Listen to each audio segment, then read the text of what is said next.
নমস্কার, আমি অনুভব। গান, গল্প এবং এর আজকের নিবেদন অংশুমানের ষষ্ঠ অভিজ্ঞতা সূর্য কিশোরের অভিশাপ।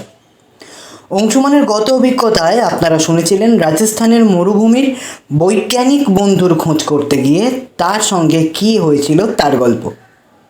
এবার রাজস্থানের মরুভূমি না, বরং এবার আপনাদের জন্য অংশুমান রায় নিয়ে যাচ্ছে উড়িষ্যার জঙ্গলে। এবারে সে সন্ধান করবে জঙ্গলের ভেতর অলৌকিক ঘটনার। না, এর চেয়ে বেশি কিছু বলবো না, আপনারা শুনে নিন অংশুমানের অভিজ্ঞতা। গল্পপাঠ অংশুমান এবং গল্পের সূত্রধার আমি অনুভব। শুরু হচ্ছে সূর্য কিশোরের অভিশাপ।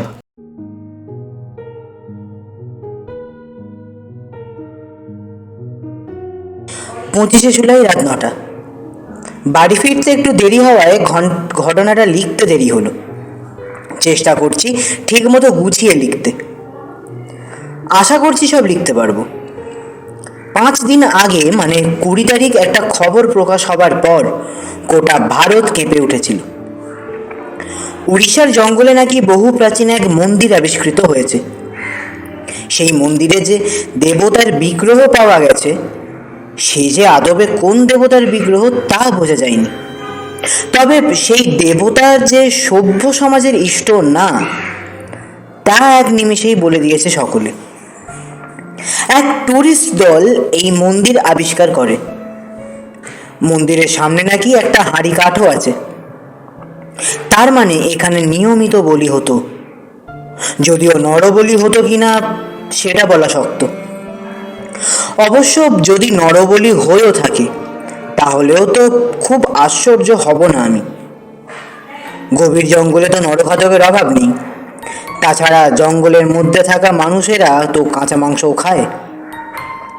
কিন্তু সেটা বড় কথা না, কোনো সমস্যাই নেই এসব নিয়ে।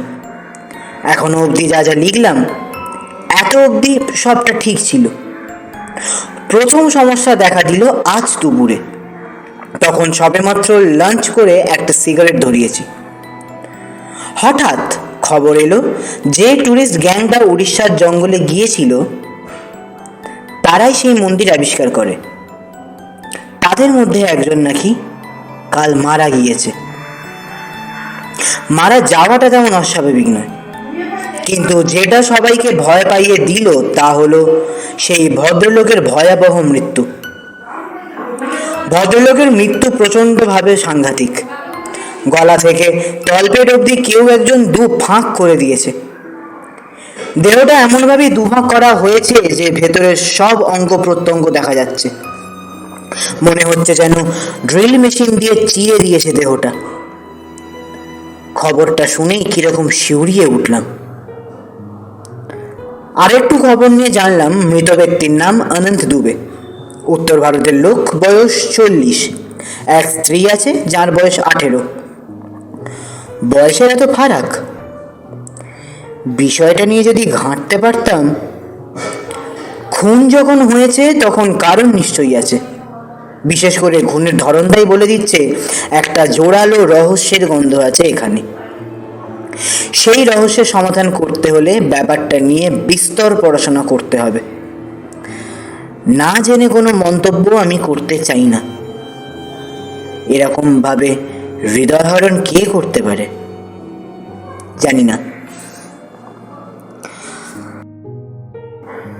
28শে জুলাই রাত 8টা। মাঝের দুদিনে আরো দুটো খুন হয়েছে, আর খুন হয়েছে সেই একই পদ্ধতিতে। 26 তারিখ দুপুরে সেই ট্যুরিস্ট গ্রুপের লিডার অনন্তলাল বাটরা, যিনি আদবে নেপালের বাসিন্দা, খুন হন। খুনটা হয় ওনার ট্রাভেলিং এজেন্সির অফিসে। পরপর দুটো খুন, কিন্তু আততায়ী যে কে তা বোঝা যায়নি। আর সবচেয়ে অদ্ভুত ব্যাপার হচ্ছে, ইনিও অনন্ত দুবের মতো একজন মধ্যবয়স্ক ভদ্রলোক, যার বয়স 41 এবং এনার স্ত্রীও 19 বছরের যুবতী। স্ত্রীর সঙ্গে 22 বছরের পার্থক্য। কি অদ্ভুত মিল এই ব্যক্তিদের। এই রহস্যটা কি সেটা নিয়ে ভাবার ঠিক আগেই গতকাল সন্ধ্যের দিকে কলকাতার বিখ্যাত এক ক্লাবে খুন হন আরেক ব্যক্তি, নাম অভিমন্যু গুপ্তা। এই ভদ্রলোক মুম্বাইয়ের নিবাসী। ব্যবসার কাজের প্রয়োজনে বছর চারেক আগে চলে আসেন এই কলকাতা শহরে। এই গুপ্ত সাহেব তুলনামূলকভাবে অন্যদের চেয়ে বয়সে খানিকটা ছোট। 8 থেকে 6 বছরের আনন্দলাল বাট্রাকেও একইভাবে খুন করা হয়, কিন্তু আমাকে ভাবাচ্ছে অন্য কিছু। আনন্দলাল বাট্রা আর অভিমন্যু গুপ্তা দুজনকে খুন করা হয়েছে লোকজনের মাঝখানে, মানে একজনকে তার অফিসে ওর অন্যজনকে লোক ভর্তি ক্লাবে মারা হয়। কিন্তু তা সত্ত্বেও কেউ আততায়ীকে দেখতে পেল না কেন? না, একবার তো দেখতে হচ্ছে ব্যাপারটা।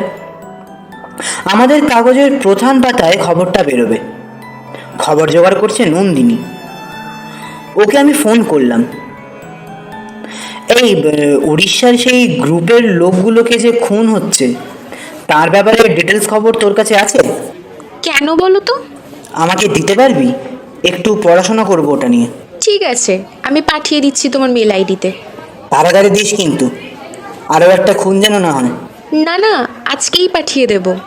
তোর বিশেষ কিছু মনে হচ্ছে নাকি? সেরকম কিছুই না, তবে আততায়ী যেখানে অজানা সেখানে আন্দাজে কি বলি বলো তো? ঠিক আছে, তুই পাঠা আমাকে তোর ফাইন্ডিংসগুলো, দেখি আমি যদি কিছু করতে পারি। নন্দিনী ফোন রেখে দিল। নন্দিনী একমাত্র ব্যক্তি যে এই ব্যাপারে আমাকে সাহায্য করতে পারে। মন্দির আর বিগ্রহ দেখার পরেই সবাই মৃত্যুর কোলে ঢলে পড়ল। শুধু শুধু সাহসিকতার কোনো মানে হয় না। আসলে বয়স বাড়ার সঙ্গে সঙ্গেই সাবধানতা নেওয়ার একটা অভ্যেস হয়েছে। একদিক দিয়ে ভালোই, এখন বুঝতে পারছি যে পরিবারের কথা মাথায় রাখা ভালো। আমাদের বড় মেয়ের বয়স এখন 5। আমার আর মর্নিকার ঘরে মা লক্ষ্মীর পর হয়তো মা লক্ষ্মীর ভাই আসছে, কিন্তু তবু অংশুমান রায় সেই দোষীটাই রয়ে গেল। অ্যাডভেঞ্চারের নেশা থাকা খুবই ভালো। 30শে জুলাই রাত 10টা। অনেক কিছু ঘেঁটে দিয়েছে এই দুদিনে। লিখে কিভাবে শেষ করব তা আমি জানি না ঠিক। 28 তারিখে লিখেছিলাম নন্দিনীকে ওর ফাইন্ডিংস দিতে বলেছিলাম, ও সেই সব পাঠিয়েও দিয়েছিল। ওর ফাইন্ডিংস নতুন কোনো তথ্য দিতে পারেনি, কেবল কয়েকটা ছাড়া। সেগুলো পরে বলছি, কিন্তু তার আগে অন্য একটা ঘটনা লিখে রাখি। পড়াশোনা শেষ করার আগে পরশু রাতে আমাকে নন্দিনী ফোন করে। আমি ফোনটা খুব তাড়াতাড়ি ধরলাম। বল নন্দিনী। আমার গলা শুনে নন্দিনী বলল, দেখলে আমার ফাইন্ডিংসগুলো? উত্তর দিলাম, দেখলাম। বেশিক্ষণ সময় না নিয়ে নন্দিনী বলল, তোমাকে আরেকটা খবর দিই, তাহলে মনে হয় তুমি ইন্টারেস্ট পাবে। শুনি কি খবর? I have been contacted with the 3 widows of the 3 murdered person. What? Seriously? Yes my brother, ওরা 3জনেই এখন কলকাতায় আছে। ইভেন ওরা কলকাতার শহরেই থাকে। তবে ইন্টারেস্টিং ব্যাপার কি জানো অংশুমানদা? অভিমন্যু গুপ্তের স্ত্রী একজন বাঙালি। বলিস কি রে? ঠিক বলছি অংশুমানদা। সাবাস তোপসে। Thank you Feluda. তা তুমি কি ওদের সঙ্গে মিট করতে চাও? অবশ্যই। তা তুই কি ওদের ডাকতে পারবি একবার? তুমি কাল একবার আমার বাড়িতে আসতে পারবে গো? ওদের তাহলে আমার বাড়িতেই ডেকে নিতাম। বেশ, কখন যাব বল? অফিস থেকে তাড়াতাড়ি বেরিয়ে পড়বো। 7টা নাগাদ ঢুকি বাড়িতে। আমি যেতে রাজি হয়েছি। নন্দিনী একমাত্র ব্যক্তি যে আমাকে সাহায্য করতে পারে। তখনই বুঝেছিলাম কিছু একটা অপেক্ষা করছে আমার জন্য। দেখা যাক কি আছে এবারের অভিজ্ঞতা। গতকাল 7টা নাগাদ আমি আর নন্দিনী ওর বাড়িতে ঢুকলাম। ওর বাড়ির সর্বক্ষণের সঙ্গী বিন্দি মাসি আমাকে দেখে এক গাল হাসল। নন্দিনী 2 কাপ চা দিতে বলল। সে চলে যেতেই আমি সোফায় বসলাম। বললাম, ওরা কখন আসছে? 7:30 নাগাদ। আধ ঘন্টা মতন সময় আছে তাহলে? তা আছে। অংশুমানদা, একটু ফ্রেশ হয়ে আসি গো। তুমিও ফ্রেশ হয়ে নাও। আচ্ছা, তুমি কি চেঞ্জ করবে? চেঞ্জ মানে তো কাকুর কোনো জামা। হ্যাঁ, করলে মন্দ হয় না কিন্তু। তুমি তাহলে এসো আমার সঙ্গে। চেঞ্জ করে সোফায় বসার সঙ্গে সঙ্গে বিন্দি মাসি কফি আর চানাচুর দিয়ে গেল। কফি আর চানাচুর খেতে খেতে টুকটাক কথা হচ্ছিল নন্দিনীর সঙ্গে। ওর বিশ্বাস যে এই খুনি নিশ্চয়ই কোনো বৈজ্ঞানিক প্রক্রিয়ায় নিজেকে আড়ালে রেখেছে, কিন্তু তাও বেশি দিন লুকিয়ে থাকতে সে পারবে না, সেটাও আমাকে জোর দিয়ে বলল। আমি বললাম, কিন্তু তুই শিওর যে এখানে কোনো বৈজ্ঞানিক কাজকর্ম চলছে? নন্দিনী মাথা নেড়ে বলল, আমি 100% শিওর অংশুমানদা, এ ব্যাপারে আমার কোনো সন্দেহ নেই। আমি একটু ভেবে আরেকটা প্রশ্ন করতে যাচ্ছিলাম, কিন্তু তার আগেই দরজায় ডোরবেল বেজে উঠল। নন্দিনী উঠে দরজা খুলল, সঙ্গে একজন মহিলাকে নিয়ে ফিরে এলো সে। এক অল্প বয়সী মেয়ে, বয়স হয়তো 18 বছর, সুন্দর টানটান সৌন্দর্য, চেহারায় বেশ বাঁধনি আছে। থ্যাংক ইউ মিস্টার রায়। ভাঙা ভাঙা বাংলায় বলল মেয়েটা। আমাদের এই বিপদে আমাদের পাশে দাঁড়িয়ে আমাদের সাহায্য করার জন্য। আমি নন্দিনীর দিকে তাকালাম।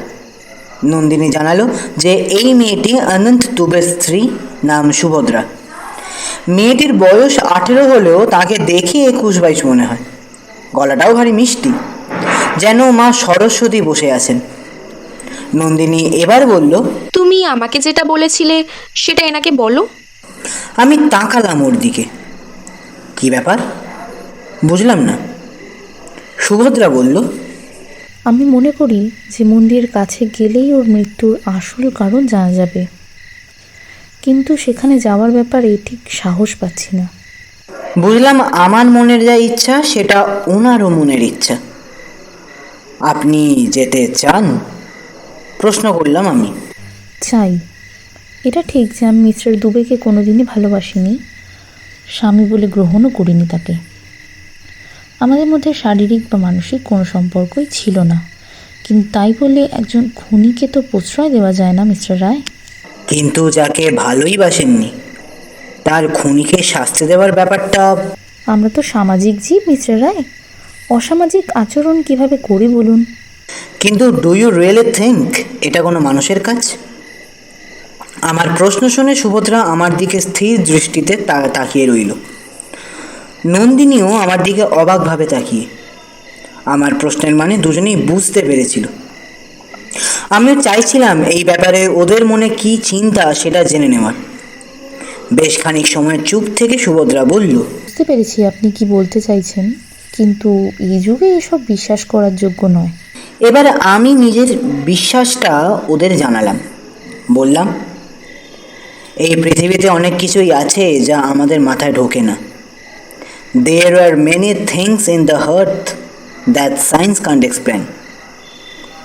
সুভদ্রা মৃদু হাসলো কথাটা শুনে, কিন্তু কোনো কথা বলল না। ঠিক সেই মুহূর্তে আবার ডোরবেল বাজলো। নন্দিনী উঠতে হাঁটতে হাঁটতে আমি দেখছি বলে দরজার দিক কাছে গেল। এবার সঙ্গে করে দুজন মেয়েকে নিয়ে এলো। একজনের গায়ের রং একটু চাপা। যে মেয়েটির গায়ের রং চাপা সে আমার পরিচিত মেয়ে। এই মেয়েটার বয়স 20 বছর, চোখে একটা চশমা, পরনে হালকা হলুদ রঙের শাড়ি, সঙ্গে সাদা ব্লাউজ, কাঁধ অবধি লম্বা চুল। মেয়েটার নাম মুশোশী। বিয়ের আগে পদবি ছিল রায়, বিয়ের পর হয়েছে গুপ্ত, মানে অভিমন্যু গুপ্ত স্ত্রী। বিয়ের আগে এই মেয়েটা মাঝে মধ্যেই মর্নিকার বাড়ি আসতো। তার প্রধান কারণ দুটো। বছর 5-6 আগেও অর্জুনের আকর্ষণে ছুটে আসতো। টিপিক্যাল ফ্যান গার্ল বলতে যা বোঝায় এই মেয়েটাও ঠিক তাই। অন্য মেয়েটার বয়স 19, কাঁধ অবধি চুল, পরনে জিন্স আর টি শার্ট। এর নাম সৌরসেনী, অনন্তলাল বাডরার স্ত্রী। দুজনে সোফায় বসলো। নন্দিনীও বসলো আমার পাশের সোফায়। অংশুমানদা, এরা দুজনে তোমার কাছে একই অনুরোধ করেছে। নন্দিনী বলল কথাটা, তারপর তাকালো উষসী আর সৌরসেনের দিকে। বলো তোমরা। বাকি দুজনের উদ্দেশ্যে বলল নন্দিনী, আর এই কথার উত্তরে সৌরসেনী বলল, বিশ্বাস করুন মিস্টার রায়, আমি জানতাম এরকম কিছু একটা হবে। মন থেকে আনন্দলালকে স্বামী হিসেবে কোনোদিনই আমি গ্রহণ করিনি, কিন্তু তবু ওকে বারণ করতাম ওই অভিশপ্ত বংশ আর দেবতাকে নিয়ে রিসার্চ না করে। শুনলো না, আমার কথা ও শুনলো না। তারপর যা হয় সেটা তো আপনি জানেনই। আমি বেশ কিছুক্ষণ চুপ করে থেকে ভাবলাম। অবাক হলাম কথাটা শুনে। একটু খুলে বলবেন? ঠিক বুঝতে পারছি না। নিশ্চয়ই বলবো। কথাটা বলল সৌরসেনী। মন্দিরটা আবিষ্কৃত হয়েছে সেটা আসলে একটা রাজবাড়ি। সেই বাড়ির কুলদেবতা যে আসলে কোনো ভগবান তা তো জানতেই পারিনি। উল্টে আনন্দের প্রাণ চলে গেল, তার সঙ্গে বাকি দুজনেরও প্রাণ গেল। তার মানে আপনি বলতে চান এই সবই হচ্ছে সেই দেবতার জন্যই? তাই বিশ্বাস। আমি মাথা নামালাম। একটু ভাবার দরকার এই বিষয়ে। একটু ভেবে নিয়ে প্রশ্ন করলাম, কজন গেছিল ওই গ্রুপে? উত্তর দিল সৌরসেনী, মোট 9 জন গেছিল, একজন গাইডও ছিল। ওকে নিয়ে 10 জন, বাস এটুকুই। গাইড কি এখনো জীবিত? Thankfully yes. হুম। আচ্ছা, এই খুন নিয়ে বিশেষ একটা জিনিস কি লক্ষ্য করেছেন কেউ? কি বলো তো? নন্দিনীর প্রশ্ন। আততায়ী তাদেরকেই মারছে যারা বিবাহিত এবং যুবতী মেয়েদের বিয়ে করেছেন। তাই তো, এটা তো লক্ষ্য করিনি আগে। কিন্তু অংশুমানদা, এটার কারণ কি? নিশ্চয়ই একটা কারণ আছে, সেটা এখন বোঝা যাচ্ছে না। আমি এবার উষসীর দিকে তাকালাম। মাথা নামিয়ে বসে আছে চুপ করে। আমি বললাম, তুমি কিছু বলবে? বলার আছে কিছু? ইশারায় না বুঝিয়ে দিল উষসী। আমি আবার বললাম, তুমি হয়তো আমাকে চেনো না, কিন্তু আমি তোমাকে চিনি। তুমি তো আমাদের পাড়ায় প্রায়শই যেতে একটা সময়, তখনই দেখেছি তোমায়। এইবার উষসী কথা বলল। আমিও আপনাকে দেখেছি। আপনি অর্জুনদার বন্ধু তো? মল্লিকাদি নিশ্চয়ই ভুলে যায়নি আমাকে। নিশ্চয়ই না, তবে উষসী নামে চিনতে পারবে কি না জানি না। তোমার কি একটা ডাক নাম ছিল না? বলতি। হ্যাঁ হ্যাঁ, কারেক্ট। মোরনিদির চেনাশোনা নাকি? নন্দিনীর প্রশ্ন। হ্যাঁ, অর্জুনের ফ্যান। এক সময় খুব যেত, সেটা অবশ্যই আমাদের বিয়ের আগে। উত্তর দিয়েই উষসীর দিকে তাকালাম আবার। তারপর নরম সুরে প্রশ্ন করলাম, তুমি কিছু জানতে এ ব্যাপারে? উষসী কিছুক্ষণ চুপ থাকলো, তারপর ধীরে ধীরে বলল, সবটা না জানলেও কিছুটা তো অবশ্যই জানতাম, কিন্তু আমি বারণ করিনি কোনো দিন, কারণ আমি জানতাম উনি আমার কোনো বারণ শুনবেন না। কি লাভ বলুন তো? আমি কিছুক্ষণ ভেবে আবারও প্রশ্ন করলাম, তোমাদের মধ্যে সম্পর্ক কেমন ছিল? উষসী নীরবতার মধ্যেই আমার উত্তর খুঁজে নিলাম। নিজের মনে একটা হালকা হিসেব করে নিলাম কি করা যায়। হিসেব করে নিয়ে সবার উদ্দেশ্যে প্রশ্ন করলাম, আমি যদি উড়িষ্যা যাই, আপনারা কেউ যাবেন? 3জনই রাজি ছিল যেতে। আমি একটু নিশ্চিন্ত হলাম। আরও কিছু কথা বলে 3জনকে বিদায় দিলাম। বাড়ি ফাঁকা হতেই নন্দিনী প্রশ্ন করলো, তুমি সত্যিই যাচ্ছ? আমি ইশারায় হ্যাঁ বুঝিয়ে দিলাম।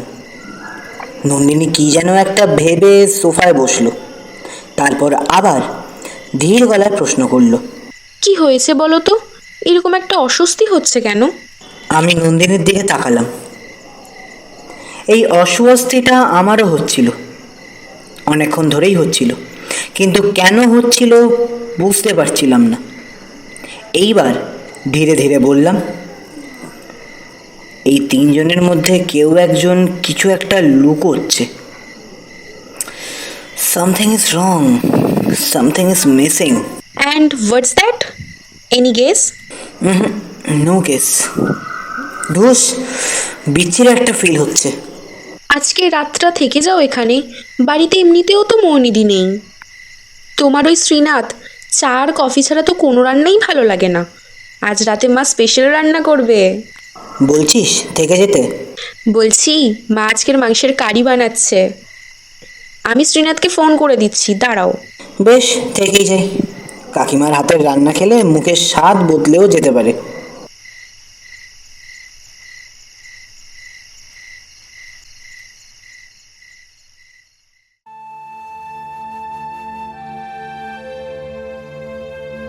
2রা আগস্ট বিকেল 5:03। আমার উড়িষ্যা যাওয়া নিয়ে কোনো চিন্তা বা দ্বন্দ্ব নেই। আমাদের মোট 6জন যাত্রী, তার মধ্যে 3জন মহিলা যাদের সঙ্গে আমি পূর্ব পরিচিত। তারা যথাক্রমে সুভদ্রা, সৌরসেনী এবং উষসী। আর পুরুষদের মধ্যে আছি আমি, ইন্সপেক্টর সায়ক মৈত্র এবং তীর্থঙ্কর সেন। এই তীর্থঙ্কর সেন নামক ভদ্রলোকটির সঙ্গে পরিচয় না থাকলেও ইন্সপেক্টর সায়ক মৈত্রর সঙ্গে আমার ভালোই পরিচয় আছে। ইনি টালিগঞ্জ থানার ওসি ছিলেন। শেষ 1.5 বছর গলফগ্রিন থানায় বসছে। মাস 6-7 আগে একটা বিশেষ দরকারে আলাপ হয়েছিল ওনার সঙ্গে। তারপর সেই সম্পর্কটা আত্মীয়তায় পৌঁছে যায়। সেখান থেকে যে কবে আমি ওর দাদা হয়ে উঠলাম তা আমি কোনোদিনই বুঝতে পারিনি। এই রহস্যের সমাধান করতে যে ও যাচ্ছে সেটা ও নিজের থেকেই আমাকে ফোন করে জানালো। খবরের কাগজে বড় বড় করে বেরিয়েছিল যে প্রখ্যাত সাংবাদিক অংশুমান রায় উড়িষ্যার জঙ্গলের রহস্য ভেদ করতে যাচ্ছে। খবরটা পড়ে একটু অস্বস্তি হয়েছিল আমার। এই প্রখ্যাত শব্দটা আর চলে কিনা জানি না। তার শুধুমাত্র সাংবাদিক শব্দটা লিখলেই বোধহয় ভালো হতো। কাগজের খবরটা পড়েই কিনা জানি না, তবে সায়ক মৈত্র আমাকে ফোন করে। হাসি মুখে সে প্রশ্ন করল, আপনি তাহলে যাচ্ছেন এই খুনে দেবতার কাছে? আমিও হাসি মুখে যাচ্ছি বলতেই সায়ক উত্তর দিল, আমার নামটাও মাথায় রাখবেন। আপনি জানেন হয়তো মিস্টার গুপ্ত কিন্তু আমার এলাকার লোক। একটু অবাক হলাম কথাটা শুনে। প্রশ্ন করলাম, তাই নাকি? হ্যাঁ, অনেক অসামাজিক কাজে নাম জড়িয়েছিল, পরে অবশ্য আবার সোজা রাস্তায় ফিরে আসেন। তা কি কাজ সেটা জানো? ওটা জানি না, তবে কিছুটা হলেও জানি। আমি এখানে আসার পর তো তেমন কিছু করেননি, কাজেই হালের খবর জানি না। ঠিক আছে, আমি দেখছি যদি তোমাকে দলে নেওয়া যায়। এরপর আমার দলে সায়ককে নিয়ে নিই। সায়ক তো চেনা মানুষ, কিন্তু তীর্থঙ্কর সেন কেমন মানুষ তা এখনো জানি না। তবে একটা জিনিসই ভালো লাগছে, বিভিন্ন পেশার মানুষ এক জায়গায় জড়ো হচ্ছে নতুন এক অভিজ্ঞতায় সামিল হবার জন্য।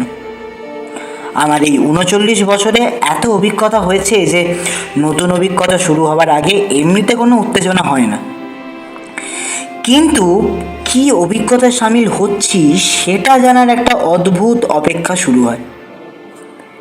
সেই অপেক্ষার মধ্যে একটা আনন্দ আছে, একটা ভালো লাগা আছে। নন্দিনী এসেছিল এর মধ্যে একদিন, আমাকে একটা পেন ক্যামেরা দিয়ে গেছে। বলেছে যা যা আমার চোখে পড়বে সব যেন এই ক্যামেরায় বন্দি করে নি। সব কিছু রেকর্ড করে নেবে, বুঝেছো অংশুমানদা? বলল নন্দিনী। এই ভিডিও যদি একবার আমাদের কাগজের পাশে আমাদের নিউজ চ্যানেলে দিতে পারি, দেখতে হবে না গো অংশুমানদা, টিআরপি পুরো হুড় হুড় করে বাড়বে। কথাটা মন্দ না, কিন্তু যদি কোনো অভিশাপের ব্যাপার থাকে, যদি কোনো অলৌকিক ব্যাপার থেকে থাকে, তাহলে সেটা ক্যামেরায় ধরা পড়বে কিনা বলা মুশকিল। আমরা আগামী 12 তারিখ বেরোচ্ছি। এর মধ্যে যেন আর কোনো ঘটনা না ঘটে। নতুন করে খুন হলে চিন্তার বিষয় আরও বেড়ে যাবে। মর্নিকা এখন মাসি মেশোর কাছে, আমাদের মেয়েও ওর সঙ্গে। এই ভরসাতেই আমি বেরোচ্ছি। কিছু হলে খবর পাবো নিশ্চয়ই। নন্দিনীকে যেতে বলেছিলাম, ও বলল এখন অফিস ছেড়ে যাওয়া সম্ভব না। তুমি চলে যাচ্ছ, আমিও যদি চলে যাই, কলকাতার কাগজে খবর ছাপাবে কে? দেখো দাদা, আমি কিন্তু আমাদের কাগজের একমাত্র ক্রাইম রিপোর্টার। তুমি গিয়ে আমাকে খবর পাঠাও আর আমি... নন্দিনীর কথা শেষ হবার আগেই আমি হাসি মুখে উত্তর দিলাম, আর তুমি সেটা লিখে নাম কামাও, তাই তো? আরে ধুর, কোথায় তুমি আর কোথায় আমি? আমি খবর ছাপবো আর তুমি ছাপবে তোমার অভিজ্ঞতা। এটাই তো ভয়, আমার অভিজ্ঞতা ছাপার আগেই না তোর খবরও সবটা বেরিয়ে পড়ে। আরে ধুর ধুর, শুধু খুনের খবরে কি থাকে? কিচ্ছু না, কেবল খুনের বিবরণ আর তার সঙ্গে অনেক প্রশ্ন। 5W1H এর তল্লাশ। আর তোমার লেখায় একটা খুন, তার পারিপার্শ্বিক ঘটনা এবং সেই ঘটনার বিশ্লেষণ। দাদা, এখনো নিজের লেখার কদর বুঝলে না? না, সত্যিই নিজের কদর বুঝলাম না বোধহয়। যাই হোক, বাকি কথা উড়িষ্যায় হবে, দেখা যাক ভালো কিছু অপেক্ষা করছে কিনা। 12ই আগস্ট, ভোর 6টা। সবাই বিমানবন্দরে মিট করেছি 5টা নাগাদ। আপাতত সবাই লাউঞ্জে অপেক্ষা করছি। সায়ক মৈত্র এর আগে আমি সিভিল ড্রেসে দেখিনি, তাই চিনতে একটু অসুবিধা হয়েছিল। তাছাড়া আগের থেকে সামান্য একটু মোটা হয়ে গেছে মনে হলো। নাকের তলায় সরু গোঁফ, পরনে অফ হোয়াইট শার্ট, নীল জিন্স আর বাঁ হাতে বিদেশি ঘড়ি। আমাকে দেখে ডান হাত বাড়িয়ে দিল সে। হাত মেলালাম তার সঙ্গে। বাকিরা এসেছে কিনা জিজ্ঞেস করায় পিছন দিকে আঙুল দেখিয়ে দিল। বাকিদের দেখতে পেলাম। 3জন মেয়ে আমার সঙ্গে হাত মেলালো হাসি মুখে। একমাত্র তীর্থঙ্কর সেনই অপরিচিত। বয়স বছর 26 হবে। 6 ফুট 2 ইঞ্চি হাইট, পেটানো শরীর, ক্লিন শেভড, চোখে একটা তীক্ষ্ণতার ছাপ। উনি কি করেন জিজ্ঞেস করায় উনি বললেন, ধরে নিন আপনার মতোই অ্যাডভেঞ্চার করে বেড়াই। বড়ই রহস্যপ্রেমী ভদ্রলোক। এরকম লোকের সঙ্গে মিশেও আনন্দ লাগে। ভদ্রলোকের পরনে কালো জামা, নীল জিন্স, চোখে চশমার কাঁচের রং নীল। আমি বললাম, নিচের পেশা আমার কাছে লুকিয়ে রাখার বিশেষ কোনো কারণ আছে কি? প্রশ্নটা করতেই হাসি মুখে উনি বললেন, আপনি তো ঘটনাটা নিজের ডায়েরিতে লিপিবদ্ধ করবেন, তারপর সেটা ছেপে বেরোবে। পাঠকদের জন্য কিছু তো রহস্যময় উপাদান রাখুন, নইলে পাঠকেরা আপনার লেখা পড়বে কেন? অবাক হলাম। বললাম, আপনি আমার লেখা নিয়ে বেশ খোঁজ খবর রাখেন দেখছি। আপনি আমার প্রিয় লেখক, সেটা কি আপনি জানেন? জানতাম না, জেনে নিলাম। তা আমাদের দলে যুক্ত হওয়ার ইচ্ছে হলো কেন? খানিকটা নিজের পেশার খাতিরে মিস্টার রায়, খানিকটা আবার অ্যাডভেঞ্চারের নেশায়। আমার ক্ষেত্রে দুটো জিনিসই প্রযোজ্য।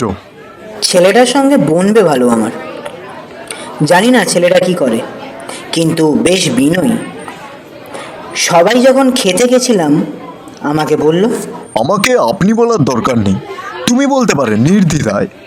তুমিটা আবার সহজে আসে না, কিন্তু বলতে যখন বলছে ক্ষতি কি। আমি সায়ক আর তীর্থঙ্কর এক টেবিলে বসেছিলাম। 3জনে হ্যাম স্যান্ডউইচ অর্ডার করেছিলাম।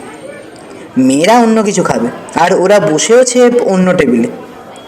খেতে খেতে তীর্থঙ্কর হাসি মুখে বলল, নিজের প্রিয় লেখকের সঙ্গে একই প্লেনে ট্রাভেল করার যে মজাটা, সেটা বেশ উপভোগ করছি। কিন্তু কি ইন্সপেক্টর মৈত্র, আপনি করছেন না?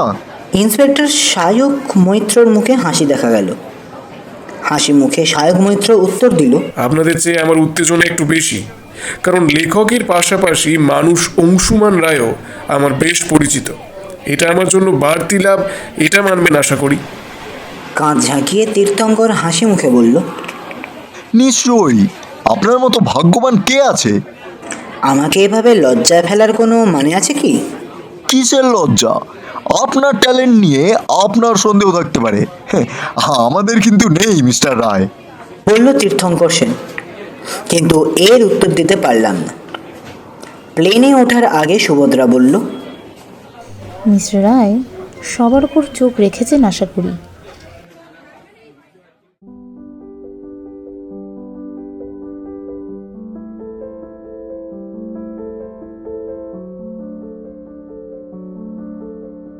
বারোই আগস্ট, বেলা 3টে। সত্যি বলতে কি, আজ অবধি আমার যা যা অভিজ্ঞতা হয়েছে, সেই অভিজ্ঞতা যে কিছুই না সেটা এখানে এসে বুঝেছি। আমরা সবাই ভুবনেশ্বরের একটা বড় হোটেলে উঠেছি। হোটেলটা বেশ ভালো, একটা পুল আছে, তার সঙ্গে আরও অনেক ব্যবস্থাই আছে, যা দিয়ে এই হোটেলকে 5 স্টার বলাই যায়। এই হোটেলে এসে আরও 2জনের সঙ্গে আলাপ হলো। তাদের মধ্যে একজন পুরুষ আর একজন মহিলা। পুরুষটি আবার সাহেব, যিনি আবার এই লন্ডনের বাসিন্দা। সাহেবের নাম সল সিলভারস্টাইন। বয়স আন্দাজ 30 বছর। ভদ্রলোকের মুখ হাসলেও চোখ হাসে না, যদিও ভেতরে সে কেমন তা একদিনের মধ্যে বিচার করা উচিত না। কিন্তু এই 39 বছর বয়সে কম অভিজ্ঞতা তো হলো না আমার। বিশ্বাসটা সহজে আসে না। সিলভারস্টাইন ছাড়া আর যে দুজন আমাদের সঙ্গে যোগ দিলেন তাদের মধ্যে একজন আমাদের লোকাল গাইড, নাম দীপক কুমার দাস। বয়স 46, হাইটে মাঝারি, মাথায় হালকা টাক। এই গাইড ছাড়া আর আছেন এক মহিলা। ভদ্রমহিলার বয়স আন্দাজ 36-37 হবে, কিন্তু মুখে বয়সের ছাপ পড়েনি। এনাকে প্রথম থেকেই কেমন যেন চেনা চেনা লাগছে আমার, কিন্তু সে কিছু বলছে না দেখে মুখ খুললাম না এটা নিয়ে। মহিলাটি নিজের পরিচয় একজন ট্যুরিস্ট হিসেবে দিলেন, কিন্তু নাম বললেন না। আমি দীপক কুমার দাসকে প্রশ্ন করলাম, জঙ্গলের মধ্যে সেই মন্দিরে গেলেই ট্যুরিস্ট মারা যাচ্ছে, এরকম ঘটনার কোনো বিশেষ কারণ আছে কি? দীপক দাস কিছুক্ষণ চুপ থেকে নিজেকে গুছিয়ে নিল, তারপর ধীরে ধীরে সেই কথাগুলো বলল। স্যার কি বলবো, এই মন্দির বানিয়েছিল রাজা সূর্য কিশোর। তিনি উড়িষ্যার রাজা ছিলেন 300 বছর আগে। তার মানে অ্যাপ্রক্স 1725, তাই তো? হ্যাঁ স্যার, 1725 সাল। কোন দেবতার মূর্তি আছে ওই মন্দিরে? একটা সময় শুনেছি কৃষ্ণ মূর্তি ছিল। এই কৃষ্ণই নাকি নীলমাধব, যার আদেশে জগন্নাথ মন্দির বানানো হয়। আচ্ছা, ইন্টারেস্টিং। তা খুনের কারণ কি? আমার যেটা বিশ্বাস সেটা বলবো। হ্যাঁ বলুন না। রাজা সূর্য কিশোর আবার ফিরে এসেছে। ফিরে এসেছে মানে? উত্তর দেওয়ার আগেই সিলভারস্টাইন এগিয়ে এলেন হাসি মুখে, তারপর বললেন, ওর কথার ওপরে বিশ্বাস করবেন না। এরা এত কুসংস্কার নিয়ে কিভাবে বাঁচে বলুন তো? আমি হালকা হাসলাম কথাটা শুনে। কথার মধ্যে যে একটা খোঁচা আছে তা বুঝেছিলাম। বললাম, কেন, তোমাকেও রাজার ফিরে আসার গল্প বলেছে নাকি? আর বলো কেন, আমি তো কাল এসেছি, একই গল্প শুনতে শুনতে মাথা খারাপ হয়ে গেছে। তোমাদের দেশ অনেকটা এগিয়ে গেছে ঠিক কথা, কিন্তু ভূত প্রেত বা পুনর্জন্ম নিয়ে কিছু বোধহয় এখনো প্রমাণ হয়নি। প্রমাণ হবেও না, এসব হয় নাকি? তুমিই বলো না। ভূত ভগবান আছে কিনা জানি না, তবে rebirth has been proved after our independence. Do you really believe in rebirth? I do believe in rebirth. আর ভূত ভগবান? নট এক্স্যাক্টলি, সেরকমভাবে করি না। এক্ষেত্রে আমি বলবো I believe in positive energy and negative energy. Thank god, এরা বিশ্বাস করে রাজা সূর্য কিশোর আবার ফিরে এসেছে। সেই নাকি সবাইকে খুন করছে। How silly! আমি তো বিশ্বাস করছি না। সিলভারস্টাইন কিছু বলার আগে দীপক কুমার দাস বলল, আপনারা বিশ্বাস করছেন না তো? জানতাম বিশ্বাস করবেন না, সেই কারণেই তো বলছিলাম না। দীপক, আপনি বলুন না, এসব কি বিশ্বাসযোগ্য? Leave him, just come with me to enjoy tonight. কাল তো আমরা জঙ্গলে যাচ্ছি, কবে ফিরবো বা আদৌ ফিরবো কি না সেটাই তো জানি না। So come, let's have fun. যতই অন্যদিকে মন দিই না কেন, বুঝতে পারছিলাম সেই প্রথম দিনের মতো আজও আমার মনে একটা খটকা লেগে আছে, কিন্তু সেই খটকাছে ঠিক কোথায় তা বুঝতে পারছিলাম না।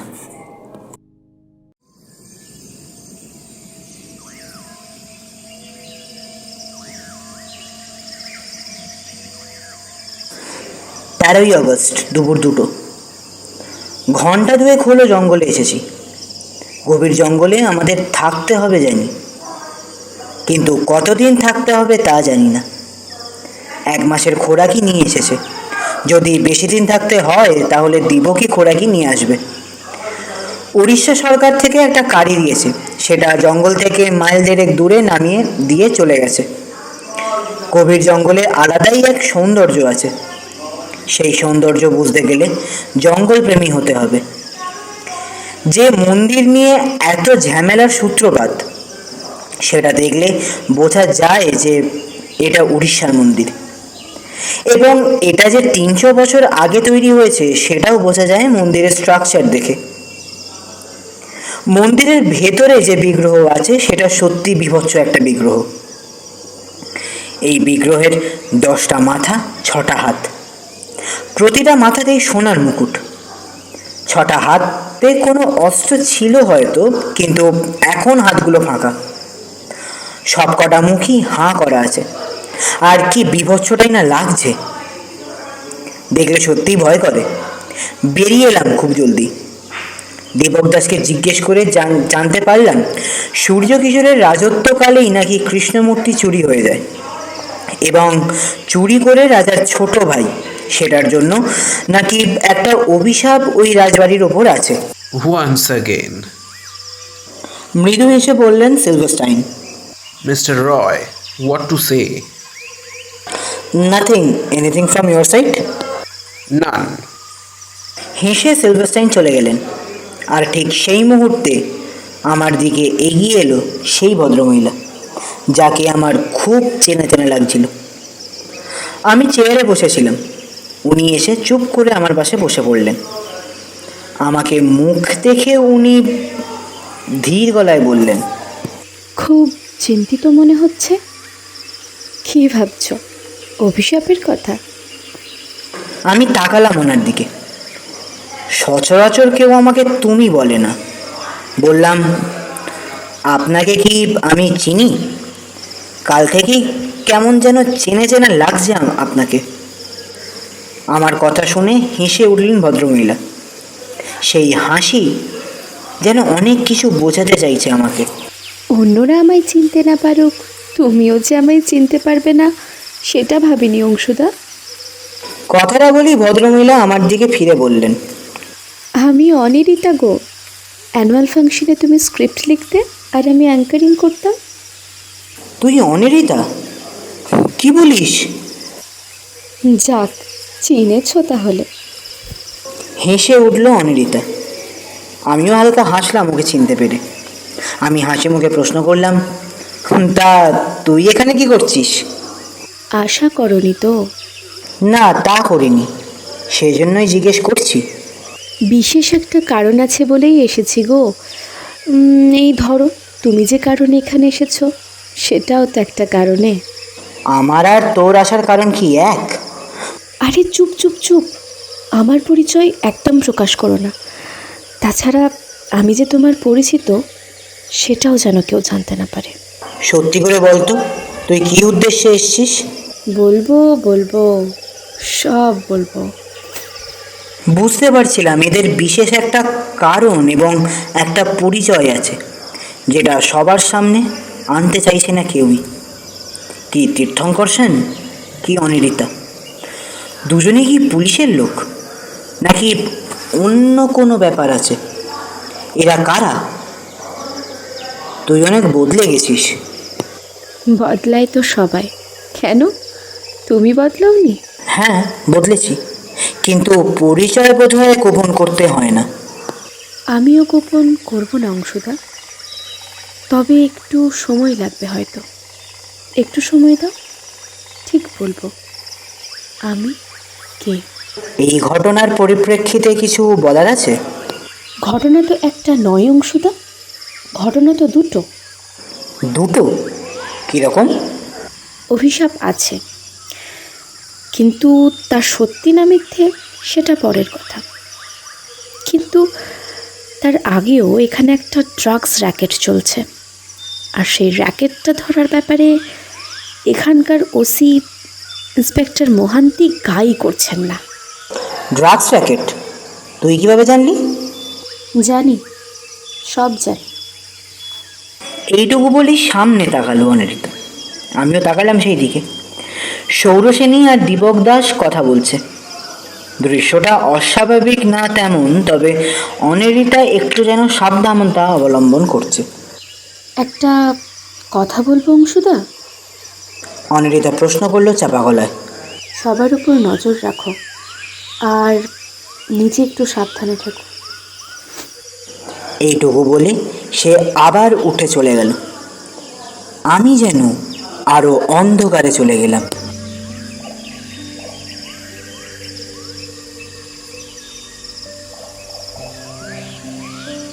15ই আগস্ট বেলা 3টে।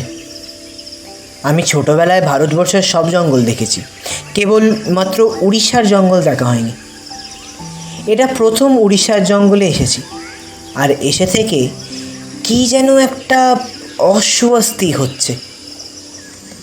আমার প্রশ্ন হচ্ছে, এই জঙ্গলে কি ম্যাজিক আছে?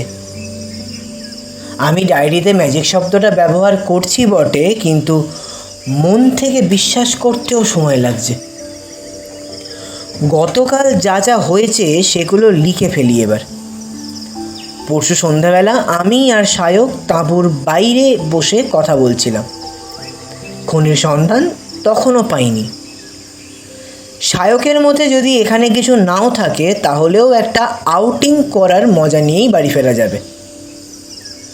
1 সপ্তাহ হোক বা 1 মাস, জঙ্গলে কাটানোর মজাই আলাদা। এই ব্যাপারে অবশ্য আমিও সহমত হলাম, তবে আমার মন বলছে এই অরণ্য আমাদের ফাঁকা হাতে ফেরাবে না।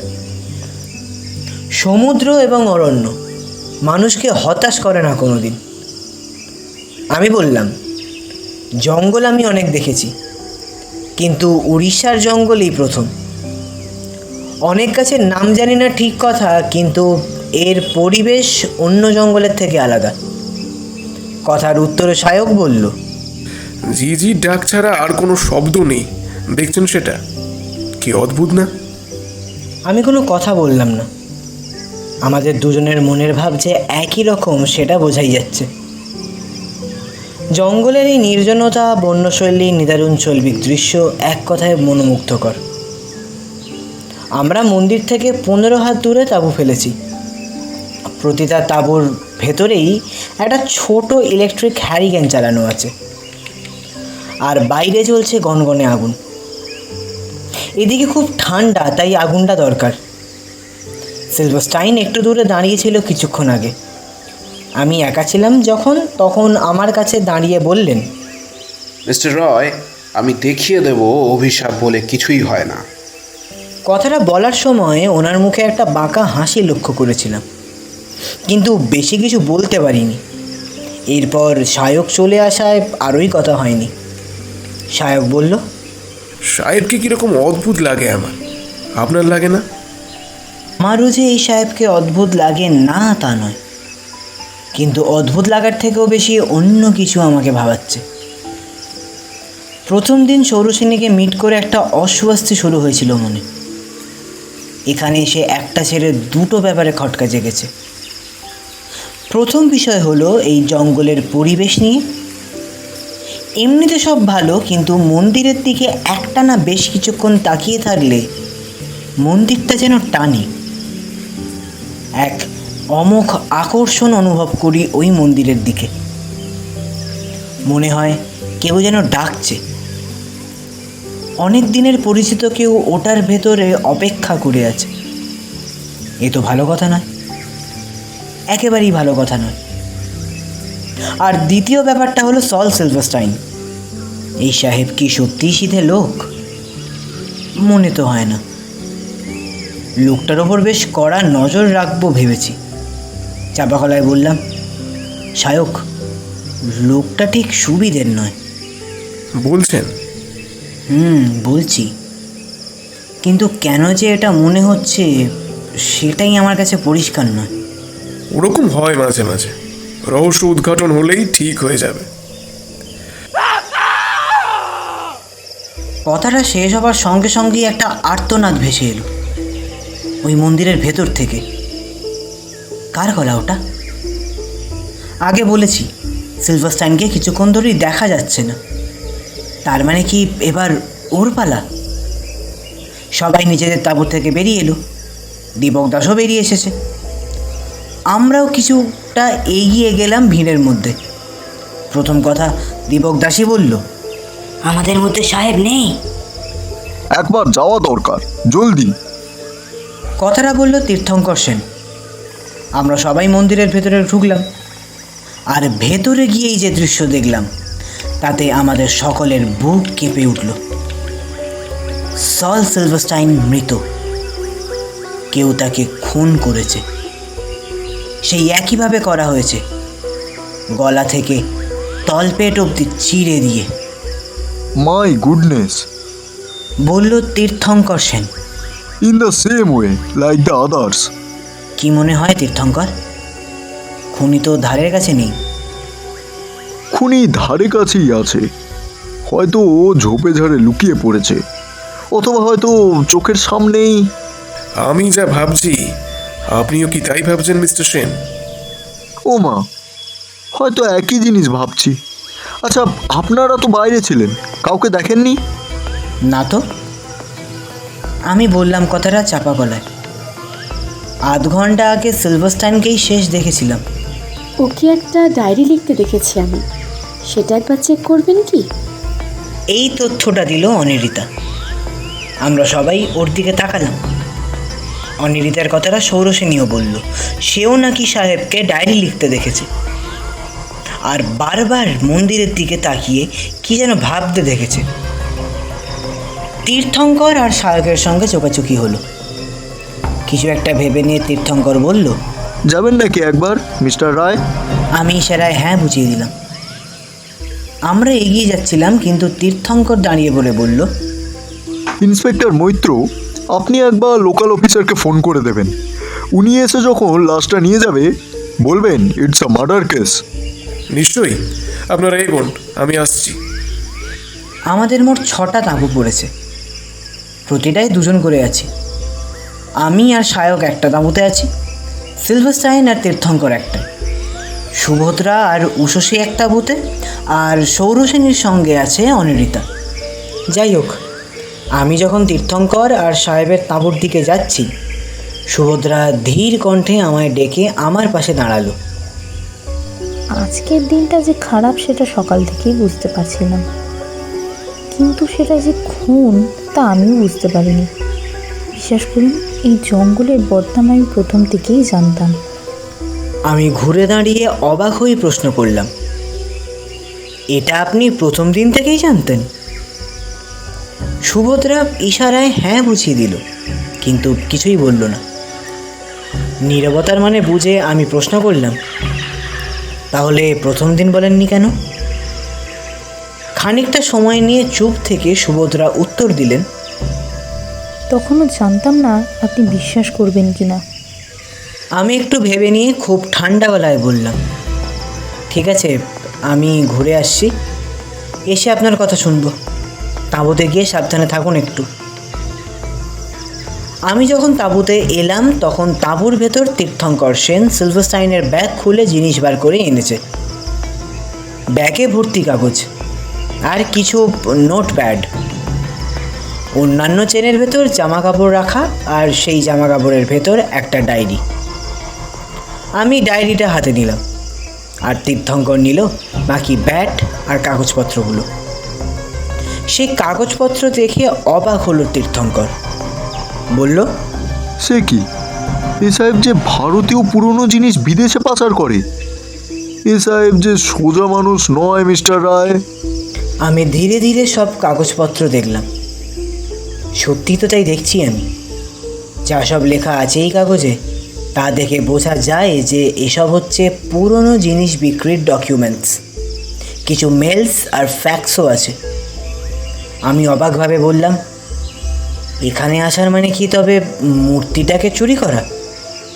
মনে তো তাই হয়, অন্তত গয়নাগাড়ি যখন মূর্তির গায়ে নেই তখন ধরে নেওয়াই যায় he wanted to take the god. তাহলে মানতেই হবে যে we have brought a real robber with us. তা ভগবান নিজের রক্ষা তো নিজেই করে নিলেন মনে হচ্ছে। আপনিও বিশ্বাস করছেন নাকি এই দেবতার জ্যান্ত হয়ে ওঠা? ইনি যেভাবে মারা গেলেন তারপর বিশ্বাস না করে যাই কোথায়? তীর্থঙ্করের মুখে একটা তাচ্ছিল্যের হাসি ফুটে উঠল। এই অভিশাপের ব্যাপারটা ও বিশ্বাস করছে না ঠিক কথা, আবার সিলভারস্টাইনের খুনের কথা ভেবে ফেলেও দিতে পারছে না। কিছুটা ভেবে আমি শান্ত গলায় প্রশ্ন করলাম, এই ডায়েরিটা আমি রাখতে পারি? কথা শুনে তীর্থঙ্কর আমার দিকে তাকিয়ে বলল, আরে হ্যাঁ, নিশ্চয়ই। তবে যদি কিছু জানতে পারেন তাহলে আমাকে জানাবেন কিন্তু। জানাবো, তবে সিলভারস্টাইনকে নিয়ে আর যদি কিছু জানতে পারো সেটাও আমাকে জানাতে ভুলো না কিন্তু। গতকাল সকালেই ইন্সপেক্টর মহান্তি এসেছিলেন লাশ নিয়ে যেতে। লাশ দেখে চোখ বন্ধ করে মাথায় হাত দিলেন ভদ্রলোক। মাই গড! চাপা গলায় বললেন ইন্সপেক্টর মহান্তি। তারপর আমার আর তীর্থঙ্করের দিকে তাকিয়ে এগিয়ে এলেন। আপনি লালবাজার থেকে? আমাকে প্রশ্ন করলেন ইন্সপেক্টর মহান্তি। উত্তর দিল তীর্থঙ্কর, আমি লালবাজার। তার দিকে একবার তাকিয়ে নিয়ে আবার ইন্সপেক্টর মহান্তি ধীর গলায় বললেন, আছেন যখন ভালোই হলো। আমরা কাজ চালাচ্ছি যেমন চালাবো, আপনি এদিকে দেখে নিন তাহলে। আমরা লাশ নিয়ে যাচ্ছি। চলে গেলেন ভদ্রলোক। আমি তীর্থঙ্করকে দেখতেই সে বলল, আপনারা বেকার বেকারই বাংলার পুলিশকে দোষ দেন। দেখছেন তো ওই উড়িষ্যা পুলিশের কি অবস্থা। আমি মৃদু হেসে নিচের তাঁবুতে এলাম। ভাবতে ভাবতে অনেক কিছুই মনে হচ্ছিল। এবার মনে হচ্ছে সিলভারস্টাইনের ডায়েরি না পড়লে কিছুই জানতে পারবো না। একবার খুলেই দেখি কী লেখা আছে ডায়েরিতে। 15ই আগস্ট, রাত 12টা। কিছুক্ষণ আগে সিলভারস্টাইনের ডায়েরি শেষ করে উঠলাম সবেমাত্র। আমি সারা সকাল ডায়েরি নিয়ে বসতে পারিনি। পুলিশ এসেছিল খবর দিতে। কাল রাতে পড়ার ইচ্ছে থাকলেও সায়কের সামনে ডায়েরি খুলে বসিনি। সেই ডায়েরি খুললাম আজ রাত 11টায়, সায়ক ঘুমিয়ে পড়ার পর। লেখাটা খুব ইন্টারেস্টিং, তাই আমি বাদে কেউ যখন জেগে নেই কি পড়লাম সেটা লিখে রাখি। এখানে একটা জিনিস লিখে রাখি, বলা যায় যেটা ডায়েরির এন্ট্রির মতোই বেশ গুরুত্বপূর্ণ ঘটনা। রাত্রি 8টা নাগাদ দেখি উষসী বাইরে দাঁড়িয়ে আছে। আমি এগিয়ে এলাম ওর পাশে, জিজ্ঞেস করলাম, কী ব্যাপার উষসী, এখানে একা দাঁড়িয়ে আছো যে?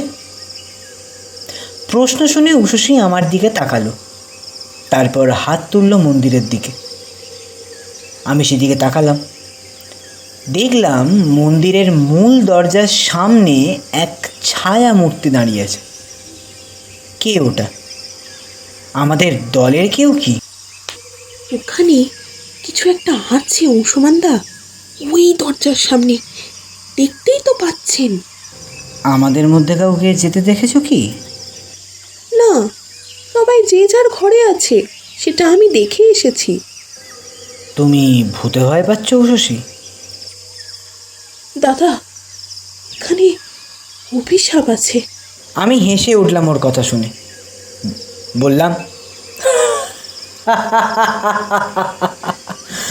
সে ঠিক আছে, কিন্তু এটা আমাকে আবার বিশ্বাস করতে বলো না যে এখানে এসেছি বলে অভিশাপ আমাদের উপর প্রভাব ফেলবে। আমার কথা শুনে উষসী তাকালো। আমি না বুঝিয়ে দিলাম।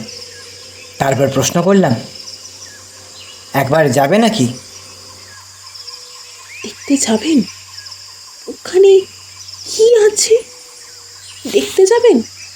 তুমি ভয় না পেলে আমার কিন্তু কোনো আপত্তি নেই। আমরা দুজন হেঁটে মন্দিরের সামনে এলাম। আমরা যাওয়ার পর মূল দরজার সামনে কাউকেই দেখলাম না, কিন্তু কয়েক মিনিটের মধ্যে কোথায় হারিয়ে গেল সেই ছায়ামূর্তি বুঝতে পারলাম না ঠিক। মন্দিরের ভেতরে ও বাইরে কোনো জায়গাতেই কিছু পেলাম না।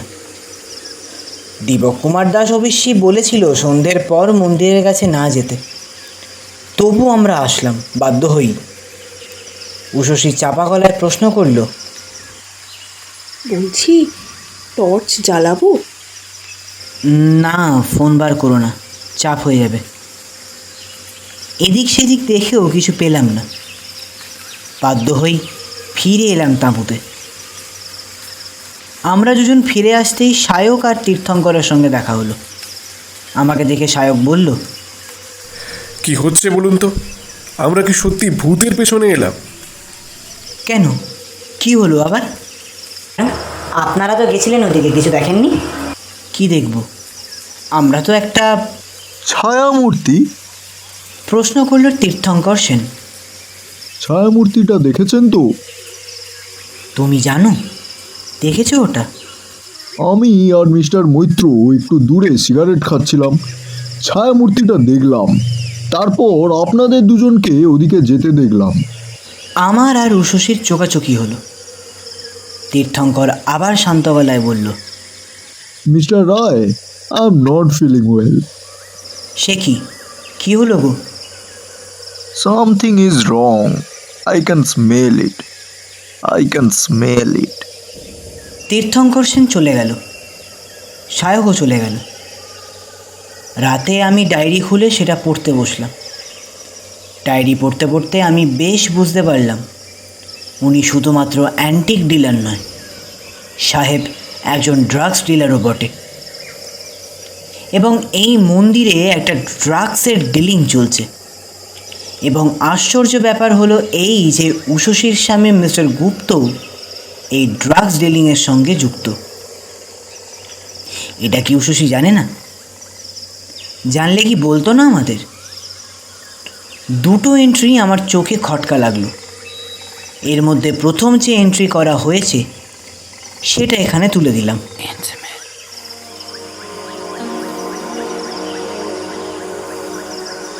ইন্ডিয়া যাচ্ছি। মিস্টার গুপ্তা যদিও বারণই করেছিলেন, কিন্তু আমি ইন্ডিয়া যাবই।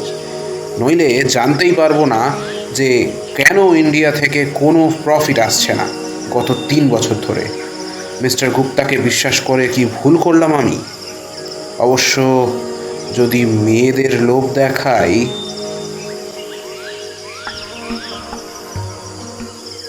কিছুটা আন্দাজ করেইছিলাম, কিন্তু এই এন্ট্রি পড়ে আরও কিছু ঘটনা বুঝেছি। কিন্তু তাও একটা খটকা রয়ে যাচ্ছে। সত্যিই কি এই গুপ্ত উষসীর স্বামী? কে জানে। কিন্তু যাই হোক, this Gupta is nothing but a puppet to them. Silverstein তাকে পুতুল ছাড়া কিছুই ভাবতেন না। আর তিনি এখানে এসেছিলেন দুটো কারণে। এক, নিজের ব্যবসায় লাভ জানতে। হয়তো এই মন্দিরই ছিল ওনার গোপন আস্তানা। আর এখানে গ্যাংয়ের সবাই এখানেই মিট করার কথা। আর দুই, নিজের পার্টনারের মৃত্যুর কারণ জানতে। এইবার খুনগুলোর একটা সলিড এভিডেন্স হয়তো পেয়ে গেছি। অভিশাপের নামে এই ড্রাগস ডিলিং গ্যাংয়ের একজনই হয়তো খুন করে চলেছে। আর যাদের খুন করা হচ্ছে হয়তো তারা ড্রাগস র্যাকেটের সঙ্গে যুক্ত। একটা তাহলে কারণ পাওয়া গেল। পরের এন্ট্রিটা গেলাম এবার। দ্বিতীয় এন্ট্রিটা অনেকটা এইরকম। হয়তো মিস্টার গুপ্তা মাথা খারাপ হওয়ার আগের অবস্থায় আছে, নইলে 18 বছরের যুবতীকে কেউ বিয়ে করে? নিশ্চয়ই সে উন্মাদ। এই বুদ্ধি নিয়ে যে সে কি ব্যবসা করবে সেটাই আমি বুঝতে পারছি না। ইন্ডিয়ানরা এমনি মেয়ে প্রেমী হয়। মেয়েদের লোভ দেখালে আমার দুটো লাভ: এক, ব্যবসা আমার হবে, আর দুই, ওর বউ। কি নোংরা স্বভাবের মানুষই না ছিলেন এই সিলভারস্টাইন সাহেব। এই ব্যাপারে একবার অনিরিতা আর তীর্থঙ্করের সঙ্গে কথা বলতে হবে। দেখা যাক কি হয়।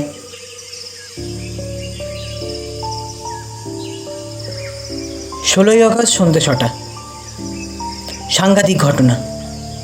আজ সকালে দীপক কুমার দাসের মৃতদেহ খুঁজে পাওয়া গেছে। তাকে খুন করা হয়েছে এবং সেই একইভাবে খুন করা হয়েছে।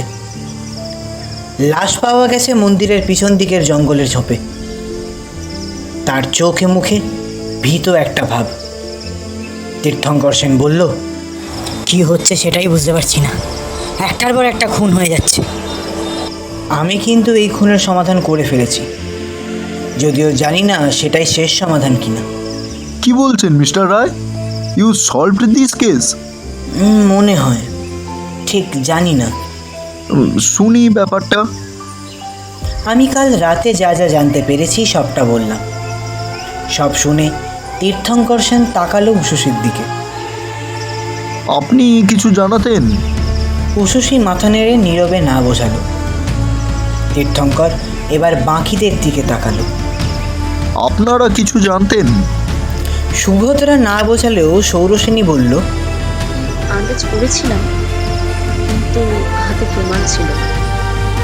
তীর্থঙ্কর মাথা নিচু করল, আর আমার মনের সেই অস্বস্তি আবার চাকার দিয়ে উঠল। সুভদ্রা আমার পাশে এসে দাঁড়িয়ে চাপা স্বরে বলল, আপনার কি মনে হয় না সামথিং ইজ রং? খুনি যে আমাদের মধ্যেই আছে তা কি মনে হয় না আপনার?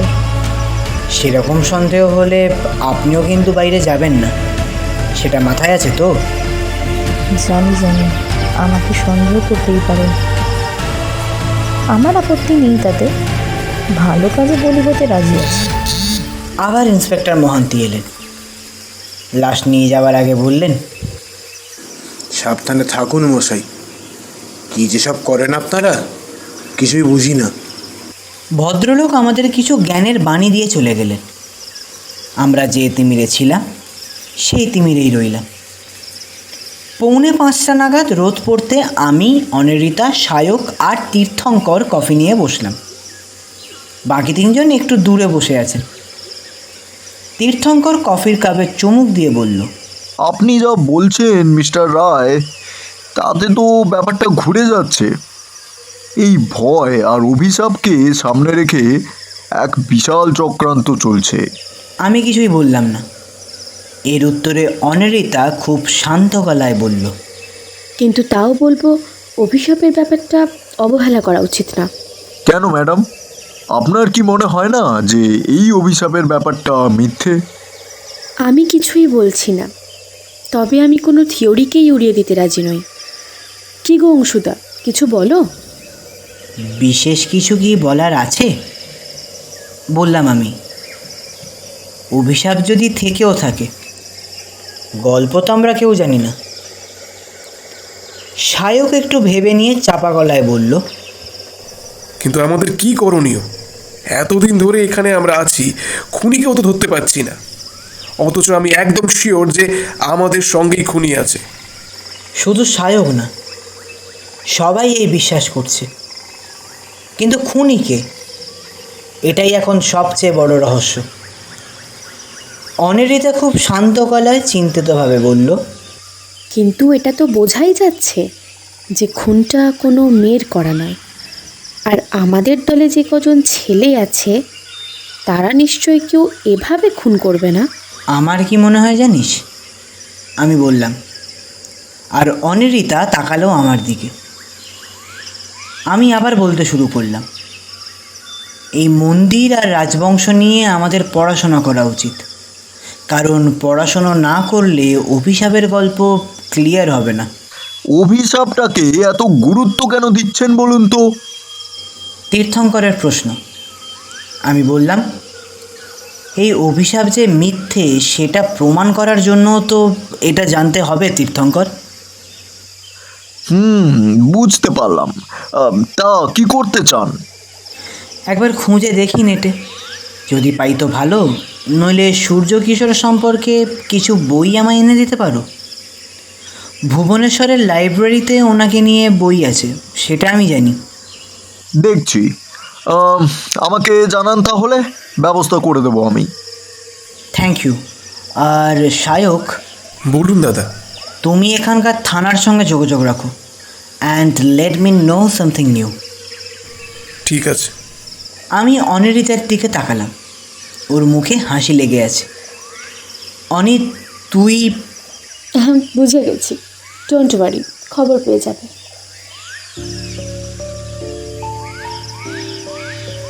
এই মামলায় ঢুকেছি তবে থেকেই এত ঘটনা ঘটছে যে আমি ঘেঁটে যাচ্ছি।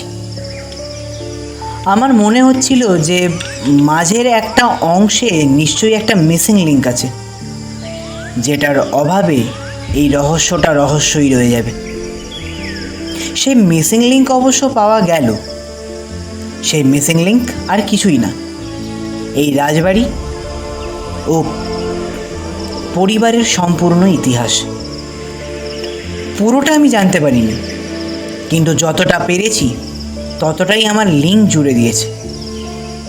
সূর্যকিশোর আর চন্দ্রকিশোর দুই ভাই ছিল। তাদের মধ্যে ভাব ভালোবাসা একদমই ছিল না, বরং ছিল হিংসা ও এড়িয়ে চলা। সেই হিংসা প্রধানত ছিল চন্দ্রর দিক দিয়ে। সূর্য ছিল প্রজাবৎসল ও সৎ চরিত্র, আর চন্দ্র ছিল ঠিক তার উল্টো। সে ছিল নারী লোলুপ, অত্যাচারী এক মানুষ। কত নারীর শরীর যে সে ভোগ করেছে তার হিসেব হয়তো তার নিজের কাছেও ছিল না। এরকমই একদিন তার চোখে পড়ে তার বৌদির ওপর, অর্থাৎ সূর্যকিশোরের স্ত্রীর ওপর। দাদার বউ তখনকার দিনের রীতি অনুযায়ী খুব দোষ না থাকলে অন্য পুরুষের সঙ্গে শারীরিক সম্পর্কে যেত না কোনো স্ত্রী, কিন্তু তার তো বৌদিকে চাই। সে অসৎ উপায় নেই। সম্ভবত সূর্যকিশোরের শিকারে যাওয়া বা ভিন রাজ্যে যাওয়ার সুযোগ নিয়ে বৌদিকে ধর্ষণ করে। অন্যদিকে তার সিংহাসনের ওপরেও ছিল সাংঘাতিক লোভ। এরপর সুযোগ বুঝে সূর্যকিশোরকেও খুন করে সে। এটুকুই শুধু জানতে পেরেছি। এর থেকে বেশি জানতে হলে রাজপরিবার সম্পর্কিত বই কিনতে হবে। দেখা যাক, কাল তীর্থঙ্করকে বলবো যেন একটা বই এনে দেয় আমাকে, নইলে এই রহস্য ভেদ হবে না, কিছুতেই ভেদ হবে না।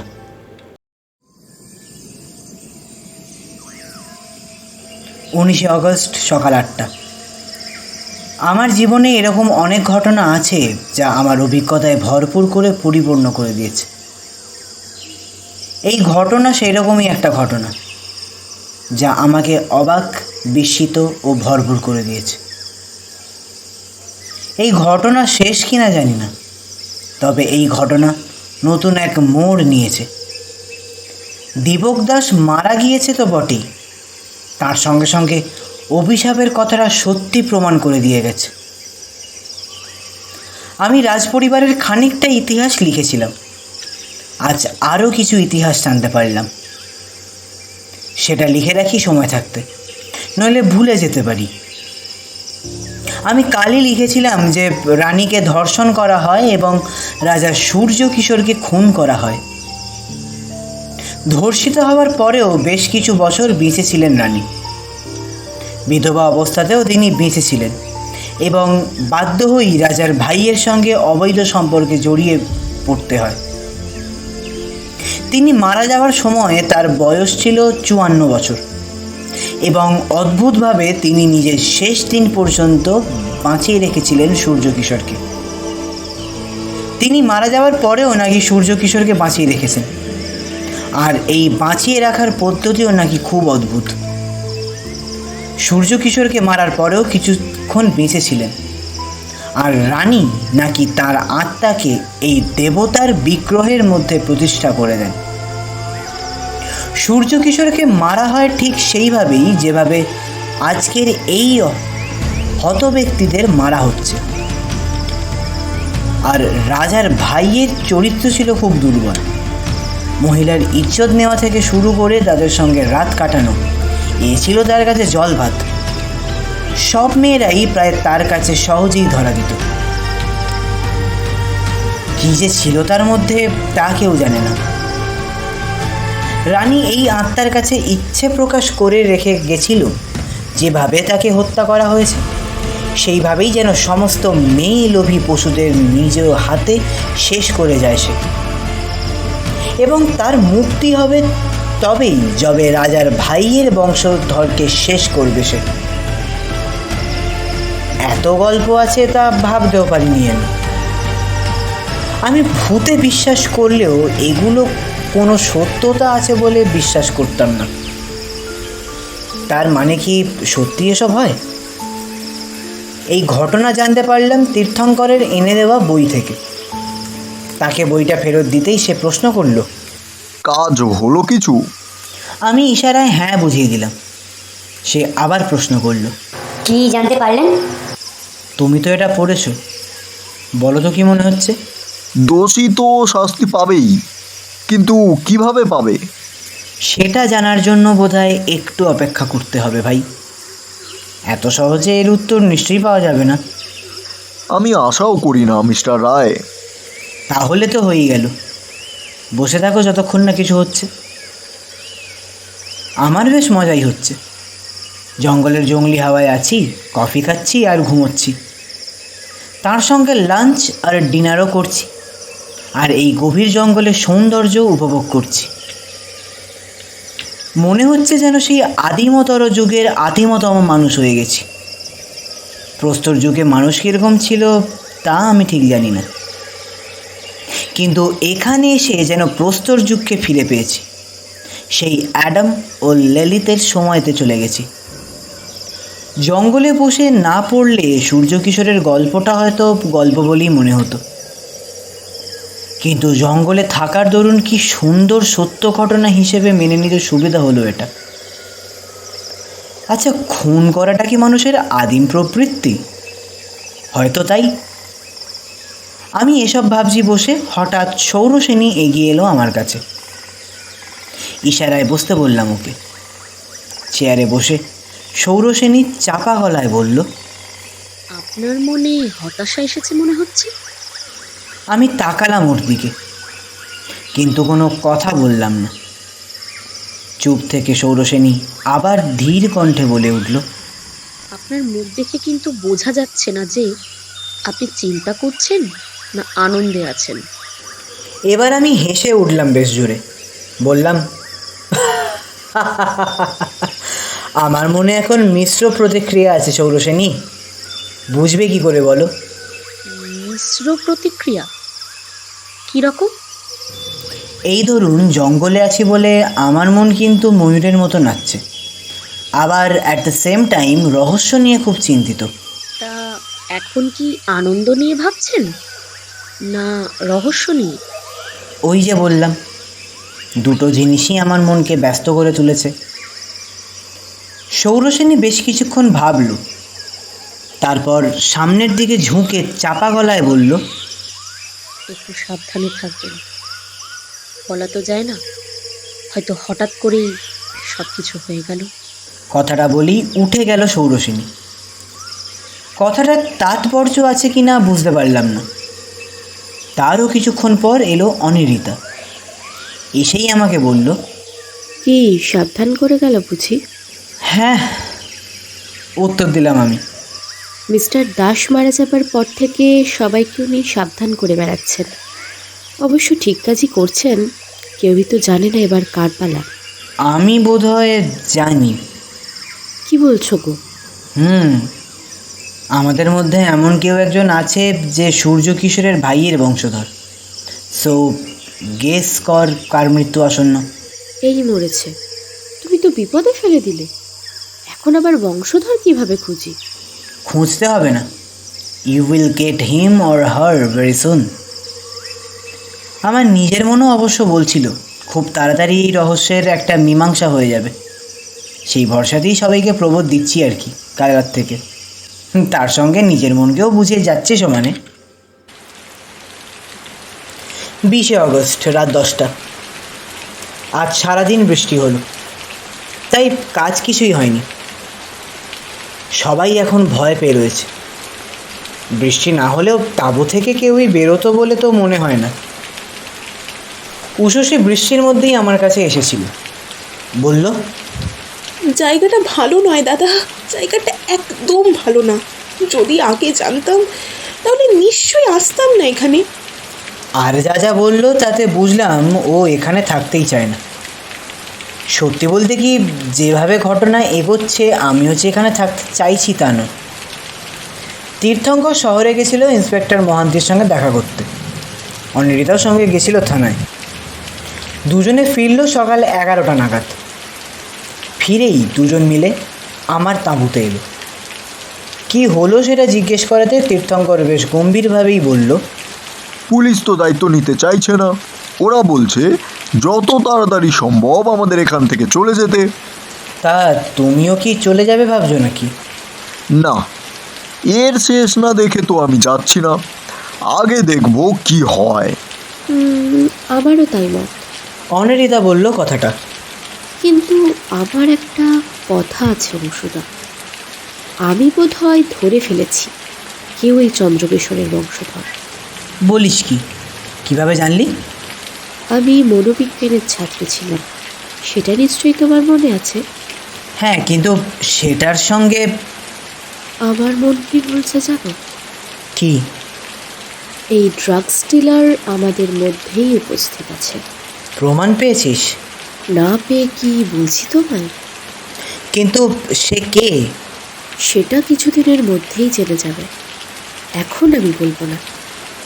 তাতে হয়তো আরও। কথা শেষ না হতেই আমার তাঁবুতে এসে ঢুকলো সুভদ্রা। মুখ থমথমে হয়ে আছে। আমার তাঁবুতে তীর্থঙ্কর আর অনিন্দিতাকে দেখে সে কি একটা ভাবলো, তারপর চাপা গলায় বলে উঠল, আপনারা এসে গেছেন? আসলে সৌরসেনী ম্যাডামের শরীর খারাপ করছে, কিরকম একটা করছেন উনি। কি শরীর খারাপ? আমরা সব ছুটে গেলাম ওনার তাঁবুতে। নিতর দেহের মতো পড়ে আছেন উনি, কিন্তু শ্বাস পড়ছে, এটাই বড় সুয়াস্তি। তীর্থঙ্কর সেন এগিয়ে গিয়ে নাড়ি দেখলেন। বেশ কিছুক্ষণ নাড়ি ধরে থেকে উনি বললেন, নাড়ি চলছে কিন্তু খুব ধীরে। এখানে ডাক্তারও পাওয়া যাবে না যে সঙ্গে নিয়ে আসবো, নইলে তো নিয়ে আসবো। আমি খুব শান্ত গলায় জিজ্ঞেস করলাম, কি বুঝছেন বলুন তো? মনে হচ্ছে চিন্তা করছে বা ভয় পাচ্ছে, কিন্তু কিসের ভয় বা চিন্তা সেটা আবার আমাকে জিজ্ঞেস করবেন না। ওটা কি?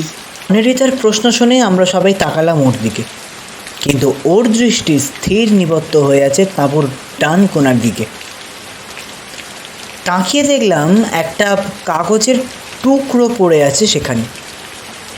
আমার আগে অনিন্দিতাই সেটা কুড়িয়ে নিল। ওর ভিতর কি লেখা আছে তা বুঝতে পারলাম না। পড়ে দেখো অংশুদা।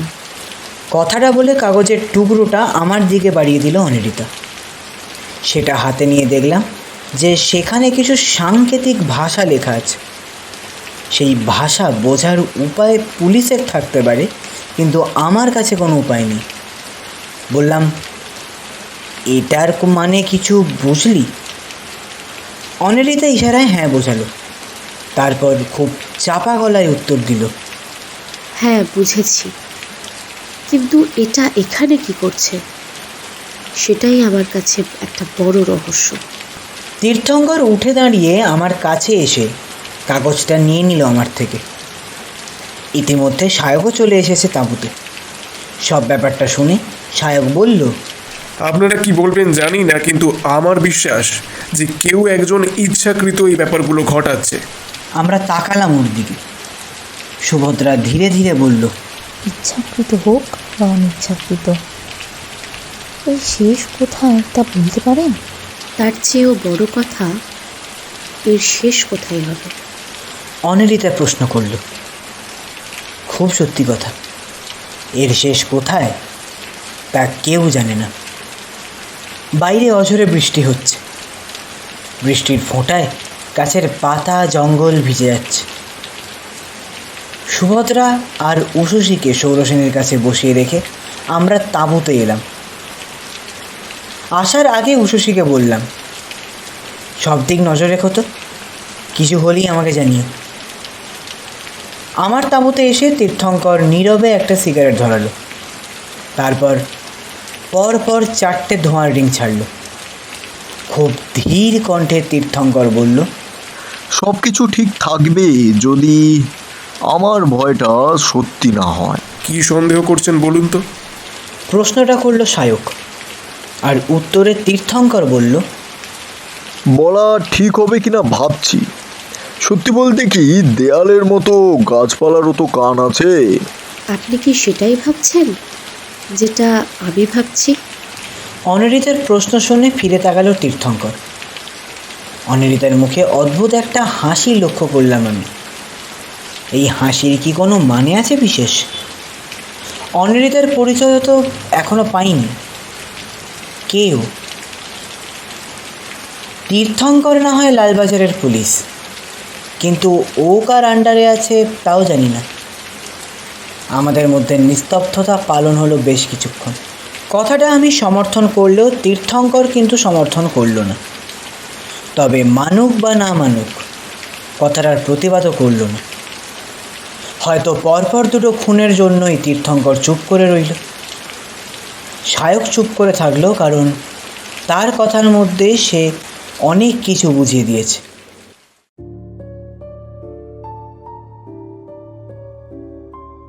24শে অগস্ট রাত 1টা, হোটেলে বসে ডায়েরি লিখছি।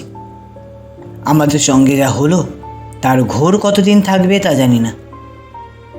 4 দিন আগে আমি শেষ ডায়েরি লিখেছিলাম। সেবার লিখেছিলাম যে সায়ক অনেক কিছুই জানে কিন্তু মুখ খুলছে না। কিন্তু ঘটনা ঘটে যাবার পর এখন মনে হচ্ছে একমাত্র আমিই বোধহয় সেই ব্যক্তি যে শুধুমাত্র আন্দাজের ওপর ভিত্তি করে রহস্যের সমাধান করছিলাম। একটু খুলেই বলি কি হয়েছে, নইলে কাউকে কিছু বোঝাতে পারবো না হয়তো। 20 তারিখের মতো 21 তারিখও সারাদিন বৃষ্টি হয়েছিল, কাজেই কোনো কাজ হয়নি সকাল থেকে। যে যার তাঁবুতেই বসেছিল। অন্যরা কি করছিল জানি না, আমি আর সায়ক নিজেদের মধ্যে দাবা খেলছিলাম। বাইরে কোথাও ঘুরতে গেলেই সঙ্গে করে নাকি ও দাবা নিয়ে যায়। অবসর সময় নিজের মনেই দাবা খেলে। তা এখানেও আমার সঙ্গে দাবা খেলে কাটালো সারা সকাল। আসল ঘটনা ঘটলো রাতের বেলা। তখন মধ্যরাত, হাত ঘড়িতে 2টো বাজে। চিরকালই আমার ঘুম পাতলা, তাই একটা শব্দে আমার ঘুম ভেঙে গেল। বাইরে মনে হলো কেউ হাসছে, একজন মহিলা কণ্ঠে হাসি। কে হাসছে বাইরে? তখনও বৃষ্টি থামেনি। আমি বাইরে মুখ বাড়ালাম। কিছু দূরে একটা ছায়া মূর্তি দাঁড়িয়ে আছে। কে ওটা বুঝতে পারলাম না। ধীরে ধীরে বেরিয়ে এলাম তাঁবু থেকে। আমার পায়ের শব্দ পেয়েই বোধহয় সে ঘুরে দাঁড়িয়েছে।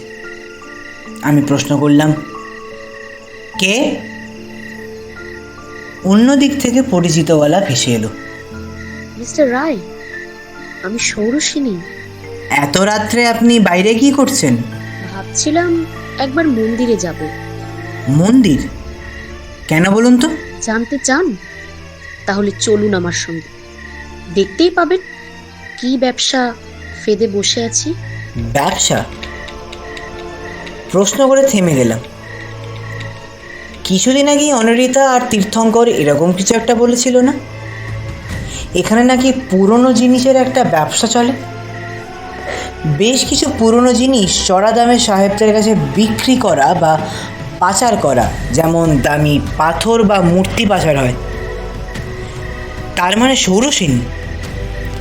মিস্টার গুপ্ত তবে ড্রাগস পাচার করতো আর ষোড়শিনী করে পুরনো জিনিস পাচার।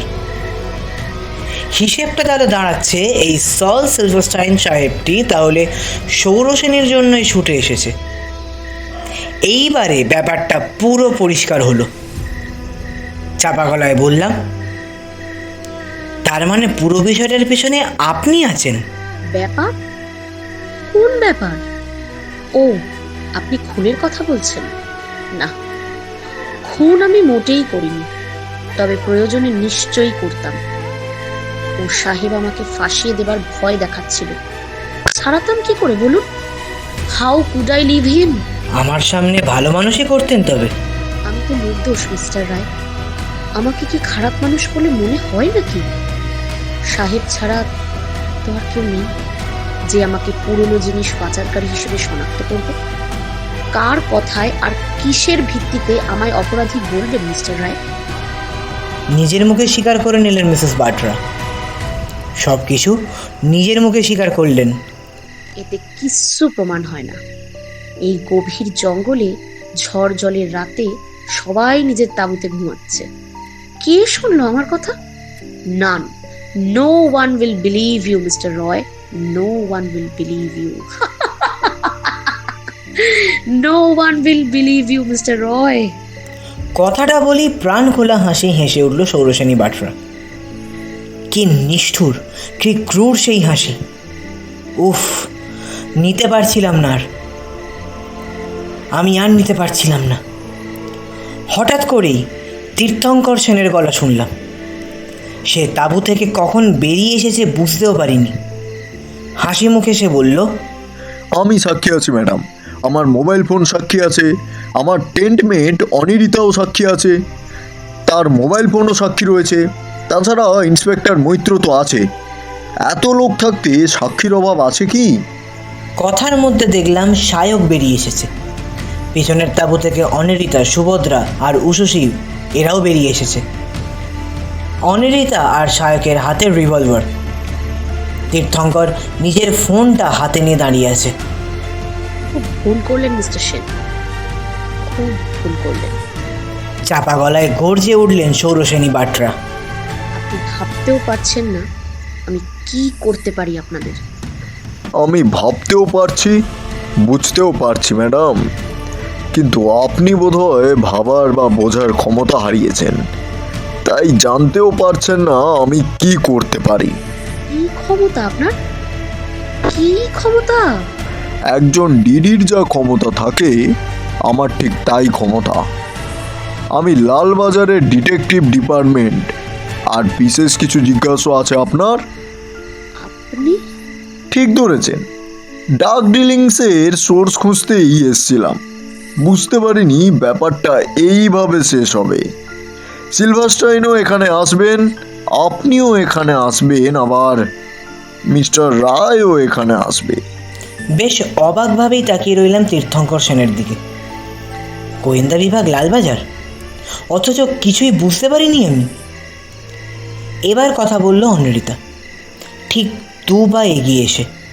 তাহলে আমিও নিজের পরিচয়টা দিই। হাসি মুখে প্রশ্নটা করে অনিরিতা আবার বলল, আমি একজন প্রাইভেট ইনভেস্টিগেটর, অর্থাৎ শখের দিক থেকে। পুরনো জিনিস পাচার হবার তদন্তের ভার নিয়ে এখানে আসি। তারপর যা হয় সবারই জানা সে ব্যাপারে। অবশ্য কলকাতায় থাকাকালীনই জেনেছিলাম যে সিলভারস্টাইন কেবল পুরনো জিনিসই কেনেন না, ড্রাগ ডিলিংও করেন বুক ফুলিয়ে। কাজেই অঙ্কটা মিলিয়ে চলে আসি এখানে। পরের ঘটনা সবাই জানে, কিছুই বলার নেই সে ব্যাপারে। আমি কিছু বলার অবস্থায় নেই। অন্যরাও আমার মতোই নীরব। এবার সৌরসেনীর মুখের ক্রূরতা আরও স্পষ্ট হলো। কাটা কাটা স্পষ্ট বাংলা উচ্চারণে শান্ত অথচ নিষ্ঠুর গলায় সে বলে উঠল, আমার জীবন কাহিনী নিয়ে যদি বই লেখা হতো না, তাহলে এই মুহূর্তে আমাকে অপরাধী বলতেন না। কতটুকু জানেন আপনারা? কতটুকু জানেন? দিনের পর দিন যখন অত্যাচারিত হয়েছি, নিগৃহীত হয়েছি, কোথায় ছিলেন আপনারা? কোথায় ছিল আপনাদের আইন? তার জন্য পুরনো জিনিস পাচার করবেন? তীর্থঙ্কর বলল কঠিন গলায়। এটা কেমন কথা ম্যাডাম? জিনিস পাচার না করলে যে সিলভারস্টাইনকে পেতাম না। মিস্টার গুপ্ত, মিস্টার বাটরা প্রত্যেকেই অন্ধকার জগতের সঙ্গে যুক্ত ছিলেন। এদের শেষ করতে গেলে সিলভারস্টাইনের খোঁজ পেতেই হতো। তার মানে খুনগুলো আপনি করেছেন? আমি শুধু খুনের জায়গায় ওদের পাঠিয়েছি, এর চেয়ে বেশি কিছুই করতে পারেনি মিস্টার সেন। বাকি কাজ এখানকার রাজা সূর্য কিশোরী করেছেন। নিজের দোষ একজন দেবতার ঘাড়ে চাপাতে লজ্জা করে না ম্যাডাম? লজ্জা কেন করবে মিস্টার সেন? লজ্জা কিসের? যখন রানী চন্দ্রাবতীকে ধর্ষণ করেছিল চন্দ্রকিশোর, তখন কি তার লজ্জা করেছিল? যখন সিংহাসনের লোভে রাজা সূর্য কিশোরকে খুন করেছিল, তখন কি লজ্জা করেছিল? তাহলে আমি কেন লজ্জা পাবো? আমি যে সেই নির্লজ্জেরই বংশধর। তার মানে আপনি চন্দ্রকিশোরের বংশধর? ইয়েস মিস্টার রায়, আমি চন্দ্রকিশোরের বংশধর। কিন্তু এটাও জেনে রাখুন, আমি অমর। সূর্য কিশোর শুধু অপরাধীদের মারে, আমি তো অপরাধী নই। আমি যে অপরাধীদের মৃত্যুদণ্ড দিয়েছি, সেটা যে পুণ্যের কাজ নয় কি মিস্টার রায়? কথাটা বলা মাত্রই একটা গম্ভীর কণ্ঠস্বর শোনা গেল, যেটা আসছে মন্দিরের ভেতর থেকে। আমরা সবাই সেদিকে তাকালাম। বিশেষ করে সৌরসেনী যেন বেশি করে চমকে উঠল। এই কণ্ঠস্বরের সঙ্গে সঙ্গে প্রচণ্ড ঝড় উঠল। সেটাকে ঝড় না বলে ঘূর্ণিপাক বলাই বোধহয় ভালো হবে। ঝড়ের সঙ্গে সঙ্গে সেই গুরুগম্ভীর কণ্ঠস্বরটাও যেন বেড়ে চলেছে। অদ্ভুত একটা পরিবেশ তৈরি হয়েছে। ঝড় আমাদের ওপর কোনোই প্রভাব ফেলতো না যদি না ওই গুরুগম্ভীর কণ্ঠস্বর ভেসে আসতো আমাদের কানে। কিন্তু এ কণ্ঠস্বর কার? এ ঝড় বাদলে কে এসে হাজির হলো জঙ্গলে?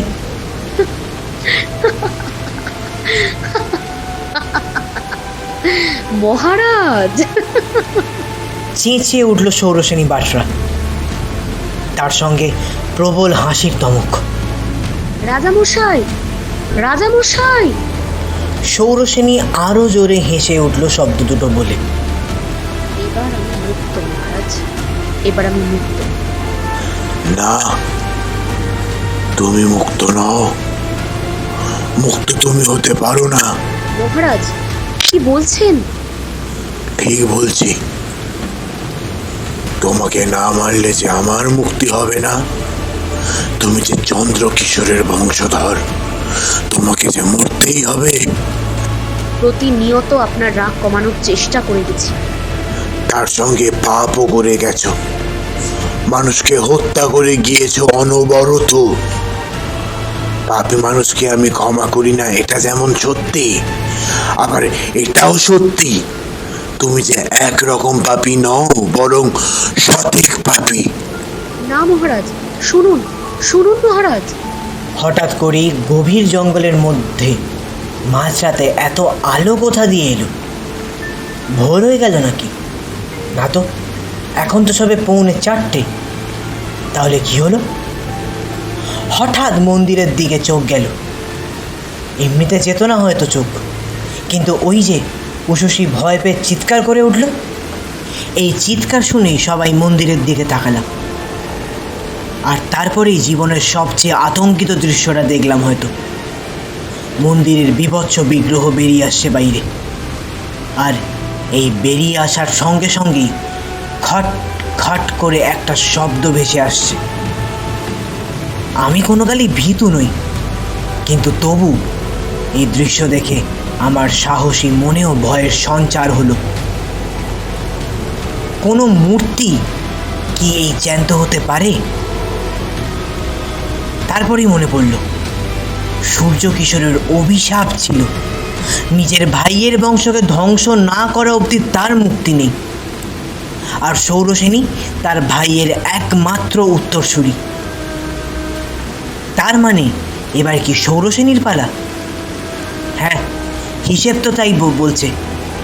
তুমি অনেক পাপ করেছ, তার ফলও যে তোমায় ভুগতে হবে। বিগ্রহ জলদ গম্ভীর গলায় বলে উঠল। তোমার মৃত্যু আসন্ন, তুমি প্রস্তুত হও। সৌরসেনী বোধহয় অধীর। বিগ্রহ হেসে উঠল, কি বীভৎস হাসি!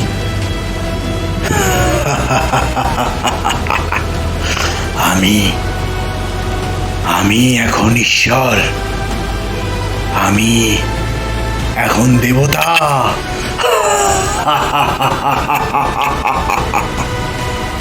এই বলে বিগ্রহ, বা বলা ভালো রাজা সূর্য কিশোরের বিগ্রহ, নিজের ডান হাত তুলে ধরলেন।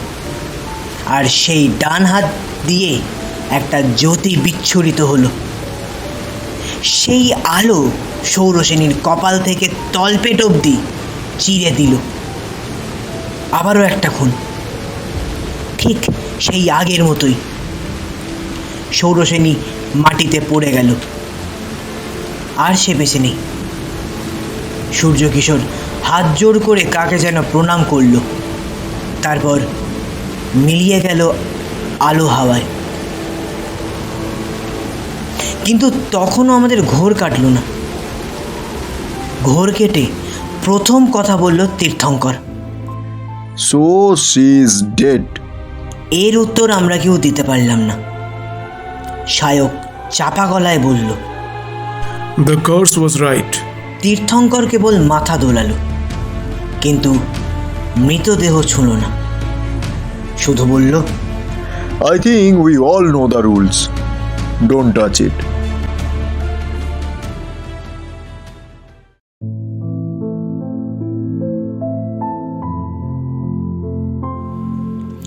পরের দিনই আমরা শহরে ফিরে আসি।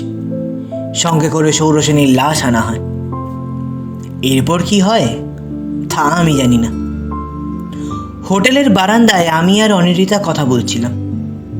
কথা প্রসঙ্গে অনিরিতা বলল, she was criminal by choice. বিশেষ কোনো কারণ নেই ওর খারাপ হবার পিছনে। সৌরসেনী দোষী, সেই নিয়ে কোনো সন্দেহ নেই। কিন্তু যে খুনের জন্য আমরা এসেছি আর যে খুনগুলো আমাদের চোখের সামনে হলো, তার জন্য কাকে দায়ী করব? খুন তো সৌরসেনী করেনি, তা তো প্রমাণিত হয়ে গেছে। এর জন্য কি সূর্য কিশোরের অভিশাপই দায়ী?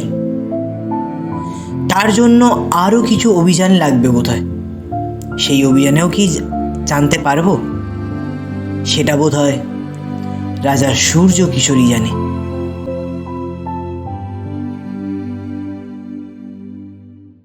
শেষ হলো আজকের নিবেদন, অংশুমানের ষষ্ঠ অভিজ্ঞতা সূর্য কিশোরের অভিশাপ। নিবেদনটি যদি ভালো লেগে থাকে তাহলে অবশ্যই লাইক শেয়ার করবেন, যাতে আগামীতে আরও ভালো গল্প আনতে পারি আপনাদের জন্য।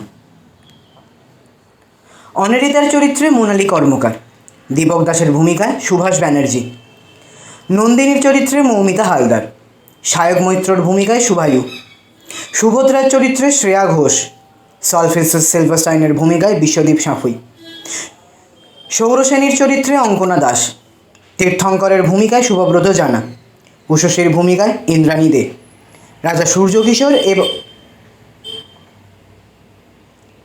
সূর্য কিশোর এবং ইন্সপেক্টর মহান্তির চরিত্রে অভিষেক বোস। গল্পপাঠ অংশুমান এবং গল্পের সূত্রধার ও পর্ব পরিচালনা আমি অনুভব মুখার্জি। কাহিনী সূত্র রচনা দিতিপ্রিয়া রায়, তত্ত্বাবধানে সোনামণি সাহা, সহকারী ঐশী ভট্টাচার্য, উপদেষ্টা হিয়া মুখার্জি। আগামী সোমবার নিয়ে আসছি নতুন এক গল্প। সঙ্গে থাকুন। নমস্কার।